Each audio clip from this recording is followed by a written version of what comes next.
उसे हम occult science बोल सकते हैं।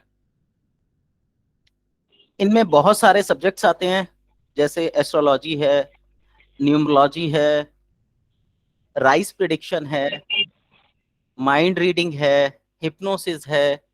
ऐसी बहुत सारी टेक्निक्स हैं, टैरेट कार्ड है, विजुअलाइजेशन है। तो बहुत सारी ऐसी चीजें हैं जो हम ऑकल्ट साइंस में अलग अलग तरीकों से सीखते हैं, या अलग अलग गुरुओं के पास जाके इन चीजों को सीखते हैं। तो ये बहुत बड़ा क्षेत्र है, और हर व्यक्ति इसमें कहीं ना कहीं जुड़ाव को महसूस करता है। हर व्यक्ति की लाइफ में, भले ही वो इसको फ्रंट में आके एक्सेप्ट करे या ना करे, वो कहीं ना कहीं इसके ऊपर एक विश्वास रखता है। वैसे तो हम सभी इस पे विश्वास रखते हैं, क्योंकि ये प्राकृतिक है, प्रकृति की शक्तियां इसमें काम कर रही हैं, और प्रकृति की शक्तियों को, उसके चमत्कार को हम नजरअंदाज नहीं कर सकते। आपने देखा होगा, कई बार आप लोग अनुभव करते हैं कि कोई घटना घटने वाली है और आपको पहले से अनुमान हो जाता है। कुछ लोग इसको सिक्स सेंस भी बोलते हैं। तो ऑकल्ट साइंस जो है वो बेसिकली सिक्स सेंस से जुड़ा हुआ विज्ञान है। इसके अंदर हमें ज्ञान के साथ साथ, हमें नॉलेज इकट्ठी करने के साथ साथ सिक्स सेंस को यूटिलाइज करने की टेक्निक्स भी सीखनी होती है। एक छोटा सा उदाहरण लेता हूँ, थर्ड आई एक्टिवेशन का। आप लोगों ने देखा होगा, आजकल छोटे छोटे बच्चों का एक प्रोग्राम चलता है जिसे हम वो बोलते हैं, थर्ड आई एक्टिवेशन प्रोग्राम होता है। इसमें बच्चों को माइंड रीडिंग और ब्रेन रीडिंग, ब्रेन मैपिंग, ये सिखाया जाता है। अबेकस भी इसका ही एक पार्ट है। तो ये जो चमत्कार हैं, या ऐसी चीजें जिनके बारे में हम नहीं जानते, वो ऑकल्ट साइंस के अंतर्गत आती हैं। इसके अंदर विशेष रूप से जो है वो गूढ़ता और गहनता होती है। गूढ़ता यानी वो बहुत डेप्थ नॉलेज होती है, और गहनता यानी वो ऐसी चीज होती है कि जब तक उसको कोई बताने वाला ना हो प्रॉपरली, आप उसे समझ तो सकते हैं, लेकिन आप उसका प्रयोग नहीं कर सकते। तो ये प्रयोग जो है, समझने और डेली यूज में लाने वाली चीजें हैं, जिनके द्वारा हम प्रकृति के द्वारा दिए गए निर्देशों का पालन करके प्रकृति की मैक्सिमम का इस्तेमाल कर सकते हैं। आप लोगों ने देखा होगा, जब से कोरोना का काल आया है, तब से लोगों ने ऑकल्ट साइंस में थोड़ा विशेष ध्यान देना चालू कर दिया है। इसमें ज्यादातर, तो लोगों ने, आप में से किसी का माइक ऑन है, प्लीज माइक ऑफ कर लीजिए। तो लोगों ने ऑनलाइन क्लासेस ली, ज्योतिष सीखा, वास्तु सीखा, न्यूमरोलॉजी सीखी, और भी टैरो कार्ड रीडिंग सीखी, और भी ऐसी विधाएं हैं जो ऑकल्ट साइंस से रिलेटेड है। लोगों ने इसको ऑनलाइन सीखा, पर यहाँ पे लोगों ने बेसिक्स तो जाने, पर उनका प्रयोग नहीं करा। इस वजह से आज भी जिससे उन्होंने सीखा, वो उनके साथ कहीं ना कहीं कनेक्टेड रहते हैं, या वो नई नई क्लासेस कर रहे हैं कि भाई हमें और चीजें पता लगे। तो अगर देखा जाए, तो ऑकल्ट साइंस का जो क्षेत्र है, ये बहुत बड़ा क्षेत्र है। अगर हम इसके बाजार की बात करें, तो इसका बाजार भी बहुत बड़ा है। अगर किसी व्यक्ति को ये पता लग जाए कि आप चीजों को अलग दृष्टिकोण से देखते हैं, देखिए हमारा जो थर्ड आई एक्टिवेशन है, वो एक तरीके का हमारा दृष्टिकोण है। तो अगर लोगों को पता लग जाए कि आप चीजों को अलग दृष्टिकोण से देख सकते हैं, तो लोग आपको रिस्पेक्ट भी देंगे, और ये आपका अर्निंग का सोर्स भी बन सकता है। बस इसमें जरूरत है हमें सही दिशा को जानने और उस पर काम करने की। अब अगर देखें, तो आपने कई बार ये भी देखा होगा कि लोग ज्योतिषी के पास जाते हैं, उससे उपाय पूछते हैं, चीजें पूछते हैं। भूतकाल की प्रिडिक्शन तो वो बहुत अच्छी कर देते हैं, पर उसके बाद जब वो उपाय बताते हैं और व्यक्ति उपाय करता है, तो उपाय काम नहीं करते। तो इन चीजों के प्रति लोगों को जो है, वो ये आ जाता है कि व्यक्ति सोचते हैं कि भाई ये चीजें बस ऐसे ही हैं, बेकार की चीजें हैं, इन पे, इनमें मतलब कोई तंत्र नहीं है, भविष्य कैसे देखा जा सकता है। देखिए सच्चाई तो ये है, बड़े से बड़ा ज्ञानी भी भविष्य का अनुमान लगा सकता है, उसे देख नहीं सकता। जैसे आप जिस भी फील्ड में काम करते हैं, अगर आपको उसकी प्रैक्टिस हो चुकी है, और प्रैक्टिस इतनी हो चुकी है कि आप आंखें बंद करके भी उस काम को कर सकते हैं, तो आप अनुमान लगा सकते हैं कि अगला स्टेप क्या होगा। यही काम एक ऑकल्ट साइंटिस्ट, या एक ज्योतिषी, या एक न्यूमरोलॉजिस्ट करता है। अब अगर हमारी दिशा सही है, हमें उस काम करने के तरीके के पैटर्न को मालूम है कि ये काम ऐसे होगा, इस तरीके से होगा, तो हम उसको बदल सकते हैं।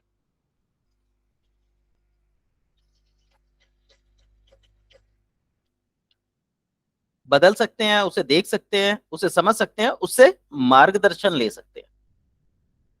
तो ये सारी चीजों का जो रास्ता है, ये हमारे लिए ऑकल्ट साइंस खोलती है। मेरे को लगभग 3 साल हो गए हैं ये चीजों में काम करते हुए, पढ़ाते हुए। ऑकल्ट साइंस पढ़ा रहा हूँ, इसमें मैंने ज्योतिष पढ़ाई, न्यूमरोलॉजी पढ़ाई, ग्राफोलॉजी पढ़ाई, वास्तु का भी बेसिक्स कराया। ये मेरा पहला प्रयास है कि मैं एक नया कोर्स लॉन्च कर रहा हूँ जो ऑकल्ट साइंस के अंतर्गत है, जिसको मैंने नाम दिया है डिवाइन गाइडेंस। और कोर्स का जो नाम है, वो केवल नाम नहीं है डिवाइन गाइडेंस, बल्कि उसमें वो सारी चीजें सिखाई जाएंगी जिससे आप भविष्य के बारे में अनुमान अनुमान लगा सकते हैं, भविष्य को देखने का प्रयास कर सकते हैं। इसके अंदर बॉल गेजिंग सीखना चाहें बॉल गेजिंग है, डाउजर सीखना चाहें डाउजर है। वैसे तो ये एक एक विद्या सीखने में बहुत अधिक समय लगता है, क्योंकि इनमें गहराई बहुत है। पर अगर हम प्रकृति के नियमों को जान लें, प्रकृति कैसे काम कर रही है, प्रकृति में कौन कौन सी शक्तियां हैं जिनको हम समझ सकते हैं, उनका यूटिलाइजेशन कर सकते हैं, तो ऐसा करने के बाद हम जो है कम मेहनत में, कम पढ़ाई में बहुत अधिक चीजों को जान सकते हैं। तो ये कोर्स इस तरीके से डिजाइन किया गया है कि आपको शुरू में थोड़ी सी कठिनाई आ सकती है, कुछ बेसिक्स हैं इसके, उनको याद करना पड़ेगा, और वो केवल याद ही करने पड़ेंगे। जब वो याद हो जाते हैं, तब उनकी कनेक्टिविटी सिखाई जाती है कि आप चीजों को किस तरीके से कनेक्ट करेंगे। अब एक डाउजर ही ले लीजिए। डाउजर का जो बेसिक कोर्स है, अगर आप कहीं से करते हैं, ऑनलाइन आपको 500 रुपए में भी सिखा देंगे, और ऑफलाइन कोर्स करते हैं तो 11,000 रुपए फीस है। मैंने खुद 11,000 रुपए में सिखाया बेसिक्स। उसके बाद उसके ऊपर अभ्यास किया जाता है और उसमें विभिन्न तरीके की टेक्निक लगाई जाती हैं। अगर आप डाउजिंग के ऊपर कोई किताब खरीदते हैं तो उसके ऊपर इतनी डिटेल होती है कि आप अगर उसको रेगुलरली प्रयास करें तो आप उसे आसानी से सीख सकते हैं। लेकिन अगर कोई आपको ऐसा व्यक्ति जो डाउजिंग का इस्तेमाल कर चुका हो या उसका जानकार हो, आप उससे सीखते हैं, तो वो जो किताब पढ़ने के 3 4 6 घंटे लगने हैं, उन सब चीजों से बच जाते हैं, और वो आपको डाउजिंग के मेन मेन टिप्स देगा। आप उसका प्रयोग करके आसानी से डाउजिंग को सीख सकते हैं। इसके लिए फिर वही बात आती है थर्ड आई एक्टिवेशन की। आप कोई भी विधा सीखें, आप ज्योतिष सीखें, न्यूमरोलॉजी सीखें, इनके अपने बेसिक्स होते हैं।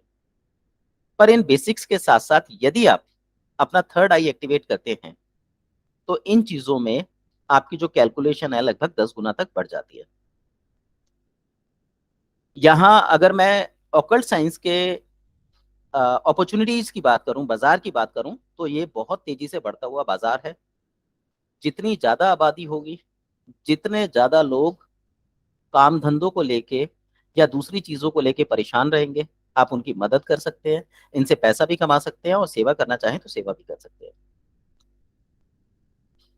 अब यहाँ पे एक सबसे इंपॉर्टेंट सवाल ये आता है, अगर हम ज्योतिष सीखने जाएं तो ज्योतिष सीखने में एक बहुत लंबे पीरियड की आवश्यकता होती है। आप ये कह लीजिए कि नॉर्मली अगर हम जो जैसे यहाँ पे कनाट प्लेस में एक वो है, अ, मेरे को नाम याद नहीं आ रहा उसका, भारती भवन है, क्या है, कनाट प्लेस में है। ये सिखाते हैं 2 साल का नॉर्मल कोर्स होता है, उसके बाद एडवांस कोर्सेज होते हैं, तो 3 4 साल लग जाते हैं। सर भारती विद्यापीठ आती भवन। विद्या, जी जी जी वही। ठीक है, आईकास है, ये भी ज्योतिष सिखाता है, इसमें भी बहुत सारी चीजें सिखाई जाती हैं। आप वास्तु सीख सकते हैं, ज्योतिष सीख सकते हैं, मतलब ऐसे बहुत सारे इंस्टीट्यूट्स हैं जो ये सारे कोर्सेज कराते हैं। लेकिन यहाँ पे क्या होता है, जब हम ज्योतिष में जाते हैं, ज्योतिष में इसलिए विशेष बोल रहा हूँ क्योंकि आजकल मैं ज्योतिष ही पढ़ा रहा हूँ। जब हम ज्योतिष में जाते हैं तो हम पराशरी पढ़ते हैं। पराशरी के अपने नियम सिद्धांत हैं। जब तक हम पराशरी पढ़ रहे होते हैं, पता चलता है कि कहीं ना कहीं कोई कमी रह गई, हमारा मन तुरंत दूसरी तरफ कूद जाता है और हम केपी में चले जाते हैं, केपी एस्ट्रोलॉजी। केपी सीखते सीखते पता लगता है कि फला जगह पे कोई वेस्टर्न सिखा रहा है और उसकी प्रिडिक्शन बहुत अच्छी है, और ऐसा है और ये है और वो है, हम तुरंत वहां जंप कर जाते हैं। तो होता क्या है कि हम एक जगह कहीं पे भी प्रॉपरली सीख नहीं पाते। यदि कोई भी एक विद्या हम अच्छे से सीख ले, अच्छे से सीख ले, तो उसके बाद सारी विद्याएं हमें अपने आप मिलती चली जाएंगी। अब ज्योतिष में जैसा मैंने बताया कि सीखने के लिए बहुत कुछ है, बहुत बड़ा साइंस है। इसके अंदर आप देखेंगे तो ग्रहों के अंश हैं, ग्रहों की मित्रता शत्रुता है, जो इसमें भाव होते हैं उनके अपने एस्पेक्ट्स होते हैं, कारक तत्व हैं, उनको देखने के नजरिए हैं। जो राशियां हैं उनके अपने एस्पेक्ट्स हैं, उनको देखने के नजरिए हैं। तो मैंने इन सब चीजों की स्टडी करी तो मैंने ये देखा कि कहीं ना कहीं किसी ना किसी तरीके से नेचर से रिलेट करते हैं। और मैं नेचर के साथ काम करते हुए मुझे 20 साल से ज्यादा हो चुके हैं।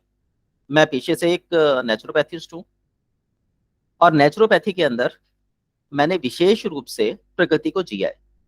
तो मुझे एक आइडिया है कि प्रकृति किस तरीके से काम कर रही है। पता आप सबको भी है, ये नहीं कि मुझे पता है, पता आप सबको भी है। बस फर्क इतना है कि मैं जानता हूं कि प्रकृति ऐसे काम कर रही है, और आप देख रहे हैं कि प्रकृति ऐसे काम कर रही है। देखिए, एग्जाम्पल लेते हैं। सूर्य जो है सुबह उगता है, दोपहर में सबसे तेज रोशनी देता है, हमारे सिर पे रहता है, और शाम को ढल जाता है। जब सुबह सूर्य उगता है तो हमारी हमारे ऊपर जो उसका प्रकाश पड़ता है, उसकी परछाई, हमारी जो परछाई है वो हमारे पीछे पड़ती है। और वहीं जब दोपहर होती है तो हमारी जो परछाई है वो बिल्कुल हमारे नीचे होती है। और जब शाम होती है तो वो परछाई जो है हमारे आगे होती है। ये चीजें हर व्यक्ति जानता है, लेकिन इसको यूटिलाइज कैसे किया जा सकता है, ये कैलकुलेशन आपको ऑकल्ट साइंस या गूढ़ विज्ञान सिखाता है या बताता है। अब ऐसी चीजें आपको किताबों में पढ़ने को तो मिल जाएंगी, लेकिन जब तक कोई व्यक्ति इन चीजों के प्रति आपको जागरूक ना करे, जब तक आपको झंझोड़ा ना जाए, इन चीजों को समझना लगभग नामुमकिन है, क्योंकि ये सारी आम घटनाएं हैं जो हमारे आसपास घट रही है। इसलिए कहा गया है कि जो ऑकल्ट साइंस है, चाहे क्षेत्र कोई भी रहे, ज्योतिष रहे, वास्तु रहे, न्यूमरोलॉजी रहे, राइस प्रिडिक्शन रहे, क्वाइन प्रिडिक्शन रहे, टाइम बेस्ड प्रिडिक्शन रहे, ब्लैंक कुंडली प्रिडिक्शन रहे, ये सारा का सारा गुरु के माध्यम से लेने से एक तो हमारे समय की बचत होती है, दूसरा उसमें उनका अनुभव जुड़ा होता है, उन्हें पता होता है कि कहाँ गलती हो रही है, कैसे गलती हो रही है, और अगर गलती हो रही है तो उसे कैसे ठीक किया जा सकता है। तो हमारा जो समय है जो हम वहां पे व्यर्थ गंवाने वाले हैं, गुरु के माध्यम से हम उस समय को बचा सकते हैं। सेम टीचर भी यही काम करते हैं, बस टीचर और गुरु में आत्मीयता का जो हम आपस में एक दूसरे के प्रति अनुभव करते हैं उसका भाव रहता है। टीचर आपको पढ़ाएगा, सिखाएगा, अगर आप में सीखने की इच्छा नहीं है तो आपको सिखा नहीं सकता। गुरु आपको मारेगा भी, डांटेगा भी। आप में सीखने की इच्छा नहीं है तो वो आपको आपके जरूरत के हिसाब की चीजों के साथ आपको बैलेंस करने की कोशिश करेगा। तो गुरु और टीचर में सबसे बड़ा अंतर रहता है। अब जो जैसा मैंने पीछे बात करी थी, क्या 1 वर्ष में इतना कुछ सीखा जा सकता है? जी बिल्कुल सीखा जा सकता है, यदि सारी चीजों को एक मान लिया जाए। हम इसको प्रकृति के नजरिए से देखें कि ज्योतिष भी वही है, न्यूमरोलॉजी भी वही है, आपका वैदिक साइंस या ये जो वास्तु है वो भी वही है, डाउजिंग भी वही है। अगर हम एक नजरिया बना लें तो एक बेसिक कॉन्सेप्ट बनाया जा सकता है, जिसको समझने के बाद इन सारी विधाओं पे अगर आप प्रयोग करते हैं तो इनको आसानी से सीखा जा सकता है। जैसे एक एग्जांपल ले लेता हूँ, ज्योतिष के अंदर सबसे पहले राशियां होती हैं, भाव होते हैं, और फिर ग्रह होते हैं। उसके बाद उसमें उपपिंड वगैरह जैसे सैटेलाइट्स वगैरह होती हैं, ये चीजें कैलकुलेट होती हैं।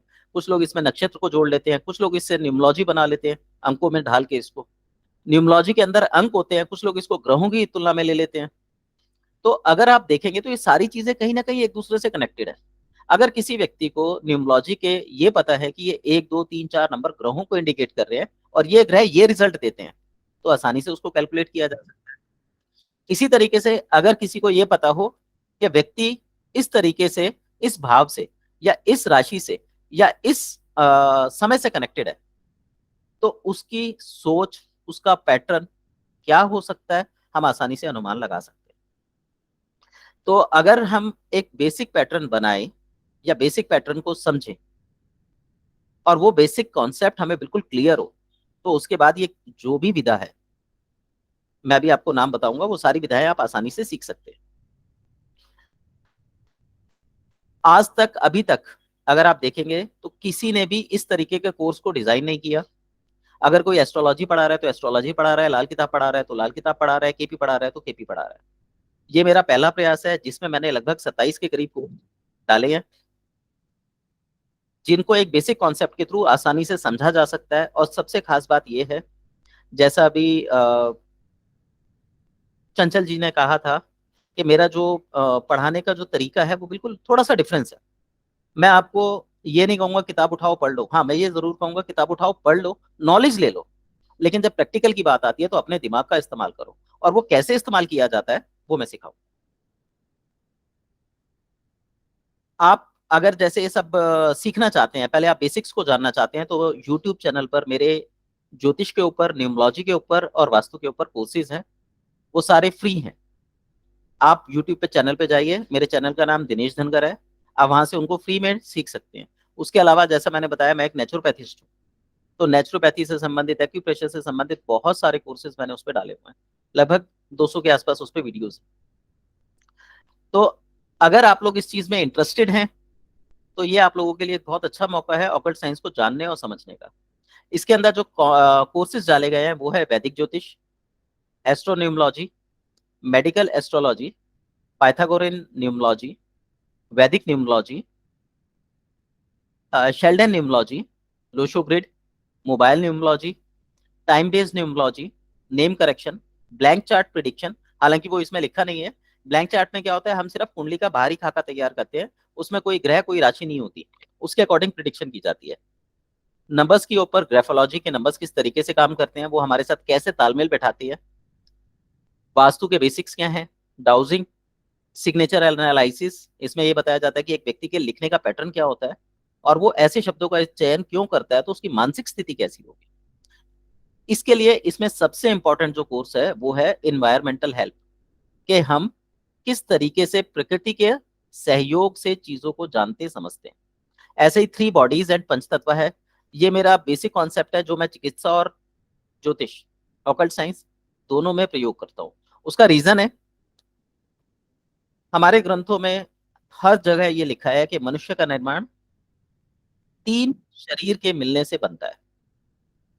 नंबर 1, हमारा स्थूल शरीर या काया शरीर जो हम देखते हैं। अब जो काया हम देख रहे हैं, यदि वो स्वस्थ है तो हम स्वस्थ हैं, हम अच्छे रहते हैं। अगर ये बीमार है तो हमें रिजल्ट में लेने में थोड़ी दिक्कतें आती हैं। दूसरा है हमारा लिंग शरीर, जिसमें हम अपने मन और प्राण को देखते हैं। अगर मेरा मन व्यथित होगा तो मेरे प्राण व्यथित हो जाएंगे, और अगर मेरे मन और प्राण व्यथित हैं तो मैं किसी भी चीज पे कंसंट्रेट नहीं कर पाऊंगा। तो दूसरा जो है वो लिंग शरीर है, इसे सूक्ष्म शरीर भी बोला जाता है। और तीसरा शरीर होता है कारण शरीर या आत्मा। अब लोग आत्मा से मतलब क्या लेते हैं, बहुत गहराई में ले जाते हैं, बट बेसिकली आत्मा भी एक लेवल है जो सूक्ष्म से भी सूक्ष्म होती है। साइंस ने इसको मेजरमेंट भी किया, तो समथिंग उसका 0.02 मिलीग्राम जो वजन है वो आया। हालांकि बहुत सारे कॉन्सेप्ट्स बनते हैं ये, पर बेसिक रूप से अगर हम इन 3 शरीर को माने, स्थूल, काया और सूक्ष्म या आत्म आत्म, तो हम उसके अनुसार किसी भी प्रकार की प्रिडिक्शन को कर सकते हैं। और अगर आप देखेंगे तो जो हमारा धार्मिक ग्रंथ है गीता, उसमें भी भगवान श्री कृष्ण ने इन तीनों को 3 हिस्सों में डिवाइड किया है, ज्ञान, कर्म और उपासना में। तो उनकी कनेक्टिविटी कैसे बनती है, उनका यूटिलाइजेशन कैसे होता है, वो सारी चीजें इस कोर्स में आपको सिखाई जाए। इसके बाद है राइस प्रिडिक्शन, क्वाइन प्रिडिक्शन। हाँ, एक चीज और बोलूंगा, देखिए हर व्यक्ति का चीजों को देखने का नजरिया अलग अलग होता है। आप किसी चीज को कैसे देखते हैं, दूसरा व्यक्ति कैसे देखता है, तो जो कुछ भी मैं पढ़ाऊंगा वो मेरा अपना नजरिया होगा। जो मेरा नजरिया है, मुझे पता है वो रिजल्ट कैसे देता है।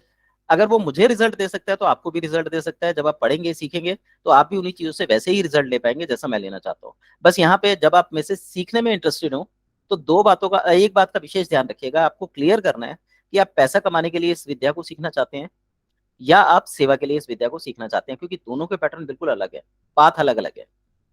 जब भी आप योग में आते हैं, योग का अर्थ होता है जुड़ाव, जुड़ना। यहाँ पे हम योगासनों की बात नहीं कर रहे। जब भी आप योग में आते हैं तो वहां पे हमेशा 2 पाथ होते हैं, एक योग का और दूसरा भोग का। भोग मतलब होता है किसी भी चीज को यूटिलाइज करने के तरीके, विभिन्न तरीके। और योग का मतलब होता है कि हम चीजों को जोड़ जोड़ के समझते हैं और सीखते चले जाते हैं। तो जो योग का तरीका है, जब हम किसी चीज को जोड़ते हुए आगे बढ़ रहे होते हैं, तो इसको सात्विक तरीका बताया गया है। क्यों?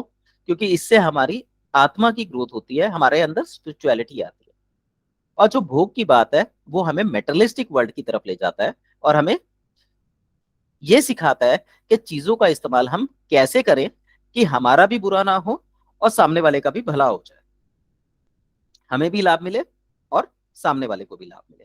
तो ये दो तरीके हैं। जब ये कॉन्सेप्ट्स क्लियर होते हैं कि हम किस तरीके से पढ़ना चाहते हैं, किस तरीके से सीखना चाहते हैं, तो जो रास्ता है वो बहुत ईजी हो जाता है। तो इसमें राइस प्रिडिक्शन आती है, कॉइन प्रिडिक्शन आती है, होली वाटर प्रिडिक्शन आती है। होली वाटर में बेसिकली जो मैं हूँ गंगा जल का प्रयोग करता हूँ। यदि आप किसी दूसरे धर्म से बिलोंग करते हैं, जैसे आप मोमडन हैं तो उसमें भी होली वाटर होता है, आप क्रिश्चियन है तो उसमें भी होली वाटर होता है, तो उनके होली वाटर का आप प्रिडिक्शन में कैसे इस्तेमाल करते हैं, ये सारी चीजें इसमें बताई जाती है। इसके अंदर आपका रुद्राक्ष की प्रिडिक्शन आती है। रुद्राक्ष के थ्रू आप कैसे प्रिडिक्शन करेंगे, आपने देखा होगा ये मुझे नाम याद नहीं आ रहा, साउथ के बाबा हैं जो रुद्राक्ष उन्होंने अभी बांटे भी थे और शिव जी का बहुत बड़ा वो बनाया उन्होंने, मुझे नाम याद नहीं आ रहा उनका, सदगुरु। तो सदगुरु जी जो महाराज हैं, उन्होंने रुद्राक्ष को पत्थर पे रखा तो रुद्राक्ष घूमने लगा। जो लोग डाउजिंग जानते हैं वो अच्छे से जानते हैं कि रुद्राक्ष वहां कैसे काम कर रहा था। तो इन चीजों का प्रयोग कैसे किया जाता है, इनको कैसे एक्टिवेट किया जाता है और अपने सूक्ष्म लेवल तक इससे कैसे अटैच हुआ जाता है, ये सारी चीजें इस चीज में, इस कोर्स के अंदर आपके रहेंगी। फिर इसमें यंत्र हैं, हमारे यहाँ पे लगभग 9 ग्रह बताए गए हैं, नवग्रह पूजा जो हम बोलते हैं। तो नवग्रह के नव यंत्र है, उन यंत्रों का प्रयोग कैसे किया जाता है और किस तरीके से उससे किसी की प्रिडिक्शन की जा सकती है। आप किसी भी यंत्र को उठा लीजिए, किसी भी व्यक्ति की प्रिडिक्शन की जा सकती है। किसी भी यंत्र को उठा लीजिए, किसी को भी उपाय के रूप में दिया जा सकता है। तो ये सारी चीजें इस कोर्स के अंदर इंक्लूडेड हैं। देन नंबर कार्ड्स हैं, ये कार्ड्स विशेष रूप से मेरे द्वारा डिजाइन किए हुए हैं। आप इनसे कभी भी एनी टाइम किसी की भी प्रिडिक्शन कर सकते हैं। टैरो रीडिंग सीखना चाहते हैं, टैरो रीडिंग इसका इसके अंदर इंक्लूड हो जाएगी। टैरो रीडिंग है तो नंबर्स कार्ड उसी तरीके के कार्ड है। इसके बाद हीलिंग हैंड्स है, आप किसी का हाथ पकड़ेंगे, इसके लिए आपको थोड़ा सा प्रैक्टिकल करना होगा। अगर आप दिल्ली में हैं तो आपके लिए आना इजी होगा, अगर आप दिल्ली से बाहर हैं तो हम लोग एक वर्कशॉप अरेंज कर सकते हैं। आप किसी का हाथ पकड़ेंगे और हाथ पकड़ते ही आप उसको महसूस कर सकते हैं। तो ये हीलिंग हैंड्स रहेगा, कॉर्ड हीलिंग रहेगा। पीछे मैंने ये ग्रुप भी बनाया था कि आप सिर्फ अपना डेट ऑफ बर्थ दीजिए, मैं बताऊंगा आपका कॉर्ड नंबर क्या है।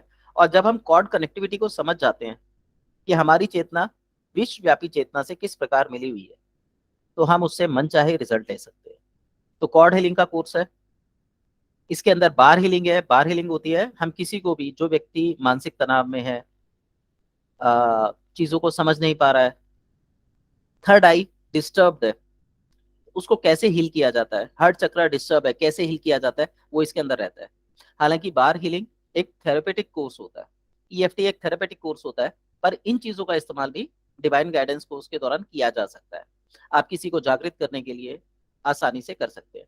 आपने देखा होगा बहुत बड़े बड़े जो गुरु होते हैं, जो सिद्ध महापुरुष होते हैं, जब वो किसी के सिर पे हाथ रखते हैं या माथे पे हाथ रखते हैं तो सामने वाले पे उसका असर होता है और उसमें चेतना की जागृति आती है। तो वो जागृति कैसे लाई जाती है, जागृति क्या होती है, चेतना को कैसे हम देख सकते हैं, वो सारी चीजें इसके अंदर रहेंगी। ऐसे ही स्पिरिचुअल गाइडेंस है, हमें स्पिरिचुअलिटी के थ्रू गाइडेंस कैसे मिलती है, ये गाइडेंस हमें हमारी कुंडली बताती है कि किस तरीके से ये गाइडेंस हमें मिल सकती है। एनर्जी का ट्रांसफॉर्मेशन है, आपने रेकी की विद्या सुनी होगी। रेकी वाले ये कहते हैं आप कहीं भी बैठ जाइए और संसार के किसी भी चीज को कहीं पर भी, वो कहीं भी हो, किसी भी कोने में हो, आप उसको हील कर सकते हैं। तो ये एनर्जी ट्रांसफॉर्मेशन का केस है। ऐसे ही आप एनर्जी ट्रांसफॉर्म करना किस तरीके से एक्टिवेट करते हैं, एनर्जी को कैसे कंट्रोल करते हैं, ये सारी चीज इसमें आती हैं। और फाइनल जो चीज है वो है शुभ और अशुभ संकेत। ये हमारा बहुत पुराना विज्ञान है कि हमारे आसपास कौन सी घटना घट रही है, उस घटना को देख के अनुमान लगाना कि क्या चीज होने वाली है, घटने वाली है, ये शुभ और अशुभ संकेतों में आता है। कहीं ना कहीं हमारा जो स्वप्न विज्ञान है, हमारा जो मन है, वो सब चीजें इसी के अंदर आती है। हिप्नोसिस, हिप्नोथेरेपी, आपकी जो मैनिफेस्टेशन है, तो ये सारी चीजें कहीं ना कहीं आपकी ऑकल्ट साइंस से ही रिलेट करती है। तो ये जो कोर्स मैंने दिखाया है, 27 कोर्सेज हैं, ये सारे के सारे कोर्सेज आपके एक कोर्स डिवाइन गाइडेंस में इंक्लूडेड। आप लोग अगर प्रैक्टिकल देखना चाहते हैं इसका कुछ तो पूछ सकते हैं, कुछ पूछना चाहें पूछ सकते हैं। बताने के तरीके विभिन्न हैं, जैसे ये जन्म कुंडली का है, ये ब्लैंक चार्ट प्रिडिक्शन है। यहाँ पे अगर मैं इसको लूं तो ये लग्ना प्रिडिक्शन है। इसी तरीके से ग्रहों के अंशों के द्वारा भी आप किसी की प्रिडिक्शन कर सकते हैं। इसके ऊपर जैमिनी सूत्र हैं। तो अगर आप देखेंगे तो वेरिएशंस लाखों हैं, लेकिन उन वेरिएशन का जो प्रयोग है वो एक ही तरीके से होता है, जब आप ईश्वर में विश्वास रखते हैं, सिखाने वाले पर विश्वास रखते हैं और खुद के ऊपर विश्वास रखते हैं। यदि आप ऐसा काम करते हैं तो आप आसानी से इस विद्या को सीख सकते हैं। इसी तरीके से यहाँ पे मैंने ये लोशो ग्रिड बना रखी है। यहाँ पे नंबर्स के थ्रू प्रिडिक्शन होती है और इसी के अंदर हमारे एनर्जी चार्ट्स होते हैं। जब आप कोर्स करेंगे तो मैं बताऊंगा कि भाई ये एटीट्यूड नंबर है, ये पर्सनैलिटी नंबर है, ये कंडक्टिंग नंबर है, ये हमारी एनर्जी हीलिंग है, ये हमारी कॉर्ड नंबर है। ये सारी चीजें इंक्लूडेड रहती है। ये ग्रहों के द्वारा प्रिडिक्शन है। तो ऐसी बहुत सारी चीजें हैं जो इस कोर्स में इंक्लूड रहेंगी। अब यदि आपका किसी का कोई प्रश्न हो, कुछ पूछना चाहें तो पूछ सकते हैं। सर ये जो कोर्स है 27, तो ये एक ही कोर्स में शामिल है या अलग अलग? ये लाइव होंगे या रिकॉर्डेड होंगे, कैसे? ये आपको ऑनलाइन कोर्सेज मिलेंगे। हमारी 1.5 घंटे की क्लास मिनिमम रहेगी, जो मैक्सिमम 2 घंटे तक खींच सकती है, नंबर 1। नंबर 2, इनकी रिकॉर्डिंग होती है और यूट्यूब पर आपको ये रिकॉर्डिंग मिलती है। ये लॉग्ड रिकॉर्डिंग्स होती हैं, जो कोर्स करते हैं केवल उन्हीं को मिलती है। मेरे कुछ कोर्सेज होते हैं जो मैं ऑनलाइन फ्री चलाता हूँ, वो रिकॉर्डिंग सबके लिए अवेलेबल होती हैं। पर जो मैं स्पेशली पढ़ाता हूँ, जैसे अभी मैं एक कोर्स चला रहा हूँ ज्योतिष का, वो सिर्फ उन लोगों के लिए है जिन्होंने उस कोर्स को ज्वाइन किया हुआ है। तो सर ये टोटल 27 कोर्सेज की फीस क्या होगी? इसका जो फीस का स्ट्रक्चर है वो बता देता हूँ मैं। ये आपका लगभग 300 घंटे का कोर्स है, जिसमें लगभग आपको 10 से 12 महीने लगेंगे, अप्रोक्स 10 महीने लग जाएंगे। पहले 1 महीने तक आपका जो टाइम रहेगा वो टाइम को थोड़ा सा चेंज करते हैं, 7 बजे का रहेगा, 7 बजे से 8:30 बजे तक, क्योंकि 9 बजे मेरी दूसरी क्लास होती है। कोर्स कौन कौन से हैं सर, नाम क्या क्या होंगे? 1 मिनट हितेश जी, मैं इनका जवाब दे दूं फिर बताता हूँ। 7 बजे कोर्स शुरू होगा, 8:30 बजे खत्म होगा, 1 महीने तक। उसके बाद आपका कोर्स होगा रात को 9 बजे शुरू हुआ करेगा, और 9 बजे से 10:30 मिनिमम टाइम है, वो 11 भी बज सकते हैं। वो जब हम पढ़ रहे होते हैं तो अगर टाइम ज्यादा लग रहा है, किसी चीज को समझाने में टाइम लग रहा है, तो वो मैं ले लेता हूँ एक्स्ट्रा। नॉर्मली आपका 1.5 घंटे का कोर्स रहता है।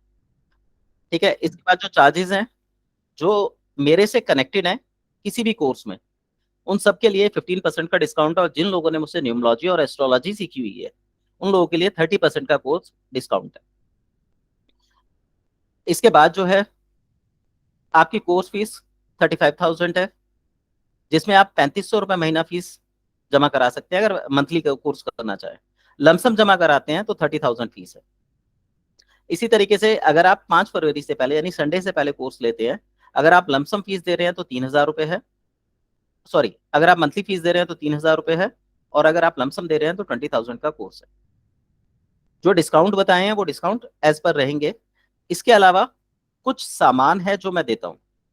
इसके अंदर रुद्राक्ष, लॉकेट, स्टोन्स वगैरह कुछ होते हैं, जिसमें जाप की माला, रुद्राक्ष, यंत्र, ये चीजें हैं। इनके लिए 1,100 रुपये अलग से चार्ज देने पड़ते हैं। तो ये टोटल जो एक्सपेंस है उसमें 1,100 रुपीज एक्स्ट्रा जुड़ जाते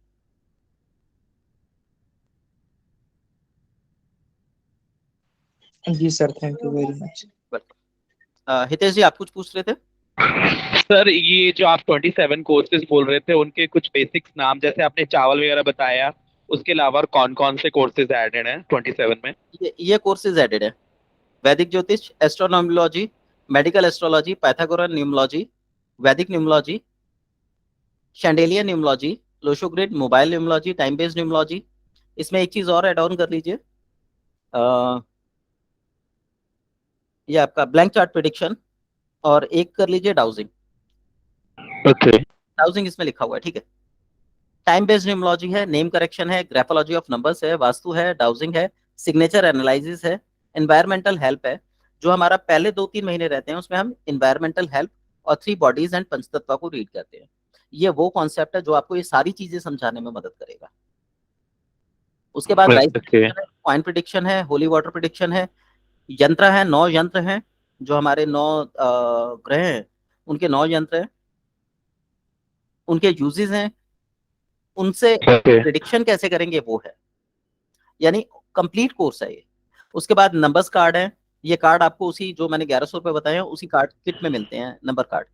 हीलिंग हैंड है, ऑट हीलिंग ओके है, बार हीलिंग है, ईएफटी है, स्पिरिचुअल गाइडेंस है, एनर्जी ट्रांसफॉर्मेशन है, और शुभ और अशुभ संकेत है, रीडिंग और टेक्निक्स है उसकी। और सबसे बड़ी, जब भी आप इससे कोई चीज उपाय निकालेंगे, उस उपाय से आप रिजल्ट कैसे लेंगे वो सबसे इंपॉर्टेंट है। जैसे आपने किसी को उपाय बताया कि भाई आप ये काम कर लो, तो आपको पता होना चाहिए यार ये काम कैसे करेगा, इससे कैसे रिजल्ट मिलेंगे, और अगर रिजल्ट नहीं आ रहे हैं तो रिजल्ट कैसे लिए जाए। तो ये इस पूरे कोर्स का जो है सबसे इंपॉर्टेंट पार्ट रहेगा। कोर्स सीखने के बाद आपकी गाइडेंस रहेगी हमेशा, जी, हमेशा रहेगी। और इसके नोट्स, पीडीएफ और रिकॉर्डेड सर? नोट्स आपको खुद बनाने हैं, मैं पढ़ाऊंगा, जो बेसिक नोट्स होंगे वो आपको मिल जाएंगे, क्योंकि इतनी सारी चीजों के नोट्स बनाना लगभग असंभव है। ओके हाँ, ये सारी चीजें समझने की है, अगर आपको समझ आ जाती है तो नोट्स बनाने की जरूरत नहीं है। यदि किसी बेसिक नॉलेज नहीं तो वो कर पाएगा? सर ये 0 to मतलब A to Z कोर्स है, इसके अंदर आपको कुछ पता है या नहीं पता, मैं सब कुछ सिखाऊंगा, और प्रैक्टिस आपने घर में करनी है, और प्रैक्टिस कैसे करनी है वो भी बताऊंगा। उसी के लिए वो 1100 रुपये एक्स्ट्रा चार्ज लिया है, कि उसके अंदर ऐसे सामान है जिनको आप जागृत करते हैं, तब वो आपके लिए काम करेंगे। जब प्रोडिक्शन की जाती है या उपाय बताए जाते हैं तो वो कैसे, वो भी आप बताएंगे क्या होता है? जी जी जी, ये आपका जैसे मैंने बताया ना A to Z कोर्स है, प्रोफेशनल कोर्स है, इसके अंदर ये आप सारी चीजें सीखेंगे, और फाइनली उसका रिजल्ट कैसे लिया जाता है वो भी सीखेंगे। ये ऑफलाइन नहीं हो सकता? ऑफलाइन हो सकता है, लेकिन आपके लिए पॉसिबल है, मैं दिल्ली में हूँ। हाँ, पॉसिबल है। कहाँ से बोल रहे हैं आप सर? मैं दिल्ली आपको में कहाँ से? जी, मैं आपको 3 जगह मिल सकता हूँ, एक सराय रोहिला, ये मेरा रेजिडेंस है, कहाँ कहाँ सर? सराय आपकी बात, रोहिला। सराय रोहिला? जी। ओके दूसरा मैं आपको सीलमपुर मिल सकता हूँ, ये मेरा सेकंड रेजिडेंस। ओके। तीसरा मैं आपको यहाँ मिल सकता हूँ, केवल पार्क। केबल पार्क, ये जी मेरा जहां- मैं, जहांगीरपुरी के पास जो है? हाँ जी हाँ जी, जो लोग मुझसे पढ़ते हैं, यदि वो अपना क्लिनिक खोलना चाहते हैं कुछ है, तो उनको हेल्प भी करता हूँ। तो वो मेरी ओके। स्टूडेंट है, उनकी हेल्प करके वहाँ पे मैंने उनका सेटअप रखा था। ऐसे ही एक तालाबपुर में है, मैं वहाँ भी आपको मिल सकता हूँ। तो उसमें ऑफलाइन की फीस सेम रहेगी या कुछ? सेम रहेगी फीस। तो उसका एक बार भेज सकते हैं सर क्या? आप व्हाट्सएप ग्रुप पे, टाइमिंग और एड्रेस वहाँ के? वहाँ कोर्स आप ही कराएंगे या वहाँ पर जो आपके स्टूडेंट्स हैं वो कराएंगे सर? नहीं नहीं, कोर्स मैं ही कराऊंगा। ओके। हाँ, लेकिन ये 1 to 1 कोर्स नहीं होगा, इसमें एक हम्म। ग्रुप बनेगा तो ही मैं कोर्स कराऊंगा, ओके ओके। क्योंकि एक व्यक्ति को पढ़ाना मुश्किल होता है। नहीं नहीं, बिल्कुल ठीक कहना जी। दरअसल जब मेरे को ये लगता है पर्सनली कि ऑफलाइन में थोड़ा ज़्यादा क्लैरिटी हो जाती है ऑनलाइन के मेरा कंपेरेटिव। का मानना भी यही है, यदि सीखें तो ऑफलाइन सीखें, हम्म। उसमें एनर्जी बहुत अच्छा होता है। Exactly sir. जी। उसमें डाउट्स भी साथ के साथ क्लियर हो जाते हैं ना सर? हाँ जी, आपका कोर्स दोनों में रहेगा, अगर आप सीखना चाहें, जो ऑफलाइन आना चाहें ऑफलाइन आ सकते हैं, मैं अलग से भी करा दूंगा, लेकिन ऑनलाइन कोर्स आपका चलेगा ही चलेगा ही। ठीक सर, ठीक। सर तो अगर इसमें किसी ये को सारे कोर्सेज बेसिक लेवल के होंगे या कंप्लीट प्रोफेशनल कोर्स होंगे जैसे? सर ये कंप्लीट प्रोफेशनल कोर्स होंगे, इसके बाद आप किसी के बारे में किसी भी थ्योरी से कुछ भी बता सकते हैं। ओके। जी चंचल जी। सर अगर किसी को नेम न्यूमरोलॉजी सीखना तो उसके क्या चार्जेज हैं? अभी देखिए, जब मैं सेपरेट कोर्सेज निकालता हूँ, फिर उनकी फीस अलग होती है, वो कभी 500 होती है, कभी 1100 होती है, कभी 3500 होती है, वो अलग अलग टाइम पे अलग होती है। सर एक नेम नेम मोबाइल न्यूमरोलॉजी और मोबाइल न्यूमरोलॉजी भी निकाल लीजिए अलग से। नेम न्यूमरोलॉजी और मोबाइल न्यूमरोलॉजी इसमें निकला हुआ है, और नेम के लिए जो आपका सिग्नेचर एनालिसिस है वो इसमें ऑलरेडी। ओके सर, ये करने के बाद जैसे इसमें जो भी कोर्सेज हैं बेसिक एडवांस दोनों होंगे इसमें सारे, जो आपका कोर्सेज हैं? जी जी जी कंप्लीट रहेगा। जितना मैं जानता हूँ मैं आपको सारी चीजें बताऊंगा। हाँ मतलब उसके बाद ये नहीं एस्ट्रोलॉजी अलग से कहीं करने को मिले और वास्तु। ना। देखिए जी सर एस्ट्रोलॉजी नेम न्यूमरोलॉजी की जब डेमो क्लास हो तो सर मुझे बताना। ठीक है। जी। सर इसमें हितेश जी यहाँ पे क्या है, ज्योतिष जी बहुत वाइड सब्जेक्ट है, हो सकता है अभी उसके बारे में मैं भी पूरी तरह ना जानता हूँ, जी जी। लेकिन मेरे अपने कुछ बेसिक कॉन्सेप्ट्स हैं जिसमें आप किसी की भी प्रिडिक्शन कर सकते हैं और उससे रिजल्ट ले सकते हैं। सर मैं बेसिक और ऑफलाइन नहीं, ऑफलाइन दोनों रेडी है। हाँ बिल्कुल, अगर अगर उसमें बैच कोई बनता है तो मैं दोनों ज्वाइन करना चाहूंगा। जी ठीक है, no issue। ठीक है, और किसी का कोई सवाल? सर इसमें हम जैसे हमारा शौक है सीखने का, हम्म तो क्या हमारे ग्रह उसके अकॉर्डिंग है ये पता चल जाए तभी तो फायदा है, नहीं तो हमारे तो ऊपर से निकल जाएगा ना सब। सर सुनिए आप, हम्म ज्योतिष आपको ये ज्योतिष में ना दो चीजें होती हैं, एक स्टैटिक प्रॉमिस होता है, डायनेमिक प्रॉमिस होता है। हम्म जो स्टैटिक है उसे बदला नहीं जा सकता और जो डायनेमिक है उसे आप कैसे भी बदल सकते हैं। ठीक है। ज्योतिष विद्या का अर्थ है वो विद्या जो हमारा मार्गदर्शन। Hello hello. सर, आवाज जा रही है आपकी सर। हेलो। हाँ हाँ मैं बोल रहा हूँ, आ रही है बस। हाँ जी हाँ जी। हाँ, मैंने बोला ज्योतिष वो विद्या है जो हमारा मार्गदर्शन करती है। हम्म अब अगर ज्योतिष ये कहती है कि आप सीख नहीं सकते और हम्म आप मान के चलते हैं कि आप सीख नहीं सकते, तो आप हम्म ज्योतिष, ज्योतिष का सबसे बड़ा कॉन्सेप्ट ये है कि हम ग्रहों को अपने अनुसार ढाल सकते हैं, इसीलिए विभिन्न प्रकार के पूजा पाठ, दान धर्म, जाप इत्यादि कराए गए। तो ओके। हमें ग्रहों को यूटिलाइज करना जो सीखना है वही इस कोर्स का मकसद है। अगर आपकी कुंडली ये कहती है कि आपको कुछ नहीं मिलेगा, बावजूद उसके आप इन विधाओं को जान के अपने भाग्य को बदल सकते हैं। तो सर कभी कभी आसपास के लोग भी तो ऐसे होते हैं ना जो इंटरप्ट करते हैं कि आपको कोर्स करने ही नहीं देंगे पूरा, क्योंकि मेरे साथ एक बार हो चुका है ना ऐसा। क्या चीज? आपके आसपास के लोग आपको इतना इंटरप्ट कर देंगे कि वो आप सीख ही नहीं पाओगे, ऐसा भी होता पॉसिबल? सर एक चीज देखिए, मान लीजिए आपको सीखना चाहते हैं हम्म कुछ भी, और हम्म आपकी आत्मिक इच्छा है कि आप सीखें, तो आपको कोई रोकने वाला नहीं होता। आपको लोग कितना भी इंटरप्ट करते रहें, आप काम तब भी करते ही करते हैं। ठीक और है ऐसे वो। में अगर आपको लोग इंटरप्ट कर रहे हैं और आपको ये समझ आ जाए कि मुझे क्यों इंटरप्ट कर रहे हैं और हम्म किस तरीके से इंटरप्ट कर रहे हैं, तो आप हम्म उनसे बच सकते सर एक एक वो होता है ना कि जैसे अभी हम लोग हैं, मतलब हमारी से ही हमारा घर चलता है, हमारी इनकम से। हैं। जो तो उसमें हमारी प्रायोरिटी जो रहती है कि अगर खाली टाइम है तो उसमें अपना कुछ दूसरा काम कर लिया जाए। जी तो उस वजह से घर के लोग या आसपास के कहते हैं यार ये पहले जरूरी है कि ये जरूरी है नहीं। हाँ, अगर कोई स्टूडेंट है जिसकी स्टूडेंट लाइफ है उसके लिए तो सारी चीजें कंफर्टेबल जोन में होती है ना। एक्चुअली ये जो विधाएं हैं स्टूडेंट्स के लिए नहीं होती, ये हाँ। व्यक्तियों के लिए होती हैं जो परिपक्व हों हम्म और चीजों में तालमेल बैठा सके, एग्जैक्टली। क्योंकि पता है कि जीवन की नहीं, मेरा मेरा ये है कि ये हमारे ग्रह चाल ग्रह की वजह से होती है जो हमें अड़चने आती हैं, हर्डल्स आती हैं कि सर ये हमारे कर्मों की हर्डल्स होती हैं। ओके। हम उतनी अर्निंग नहीं करते जो हाँ जी। सामने वाले की फुलफिलमेंट कर पाए। हम्म।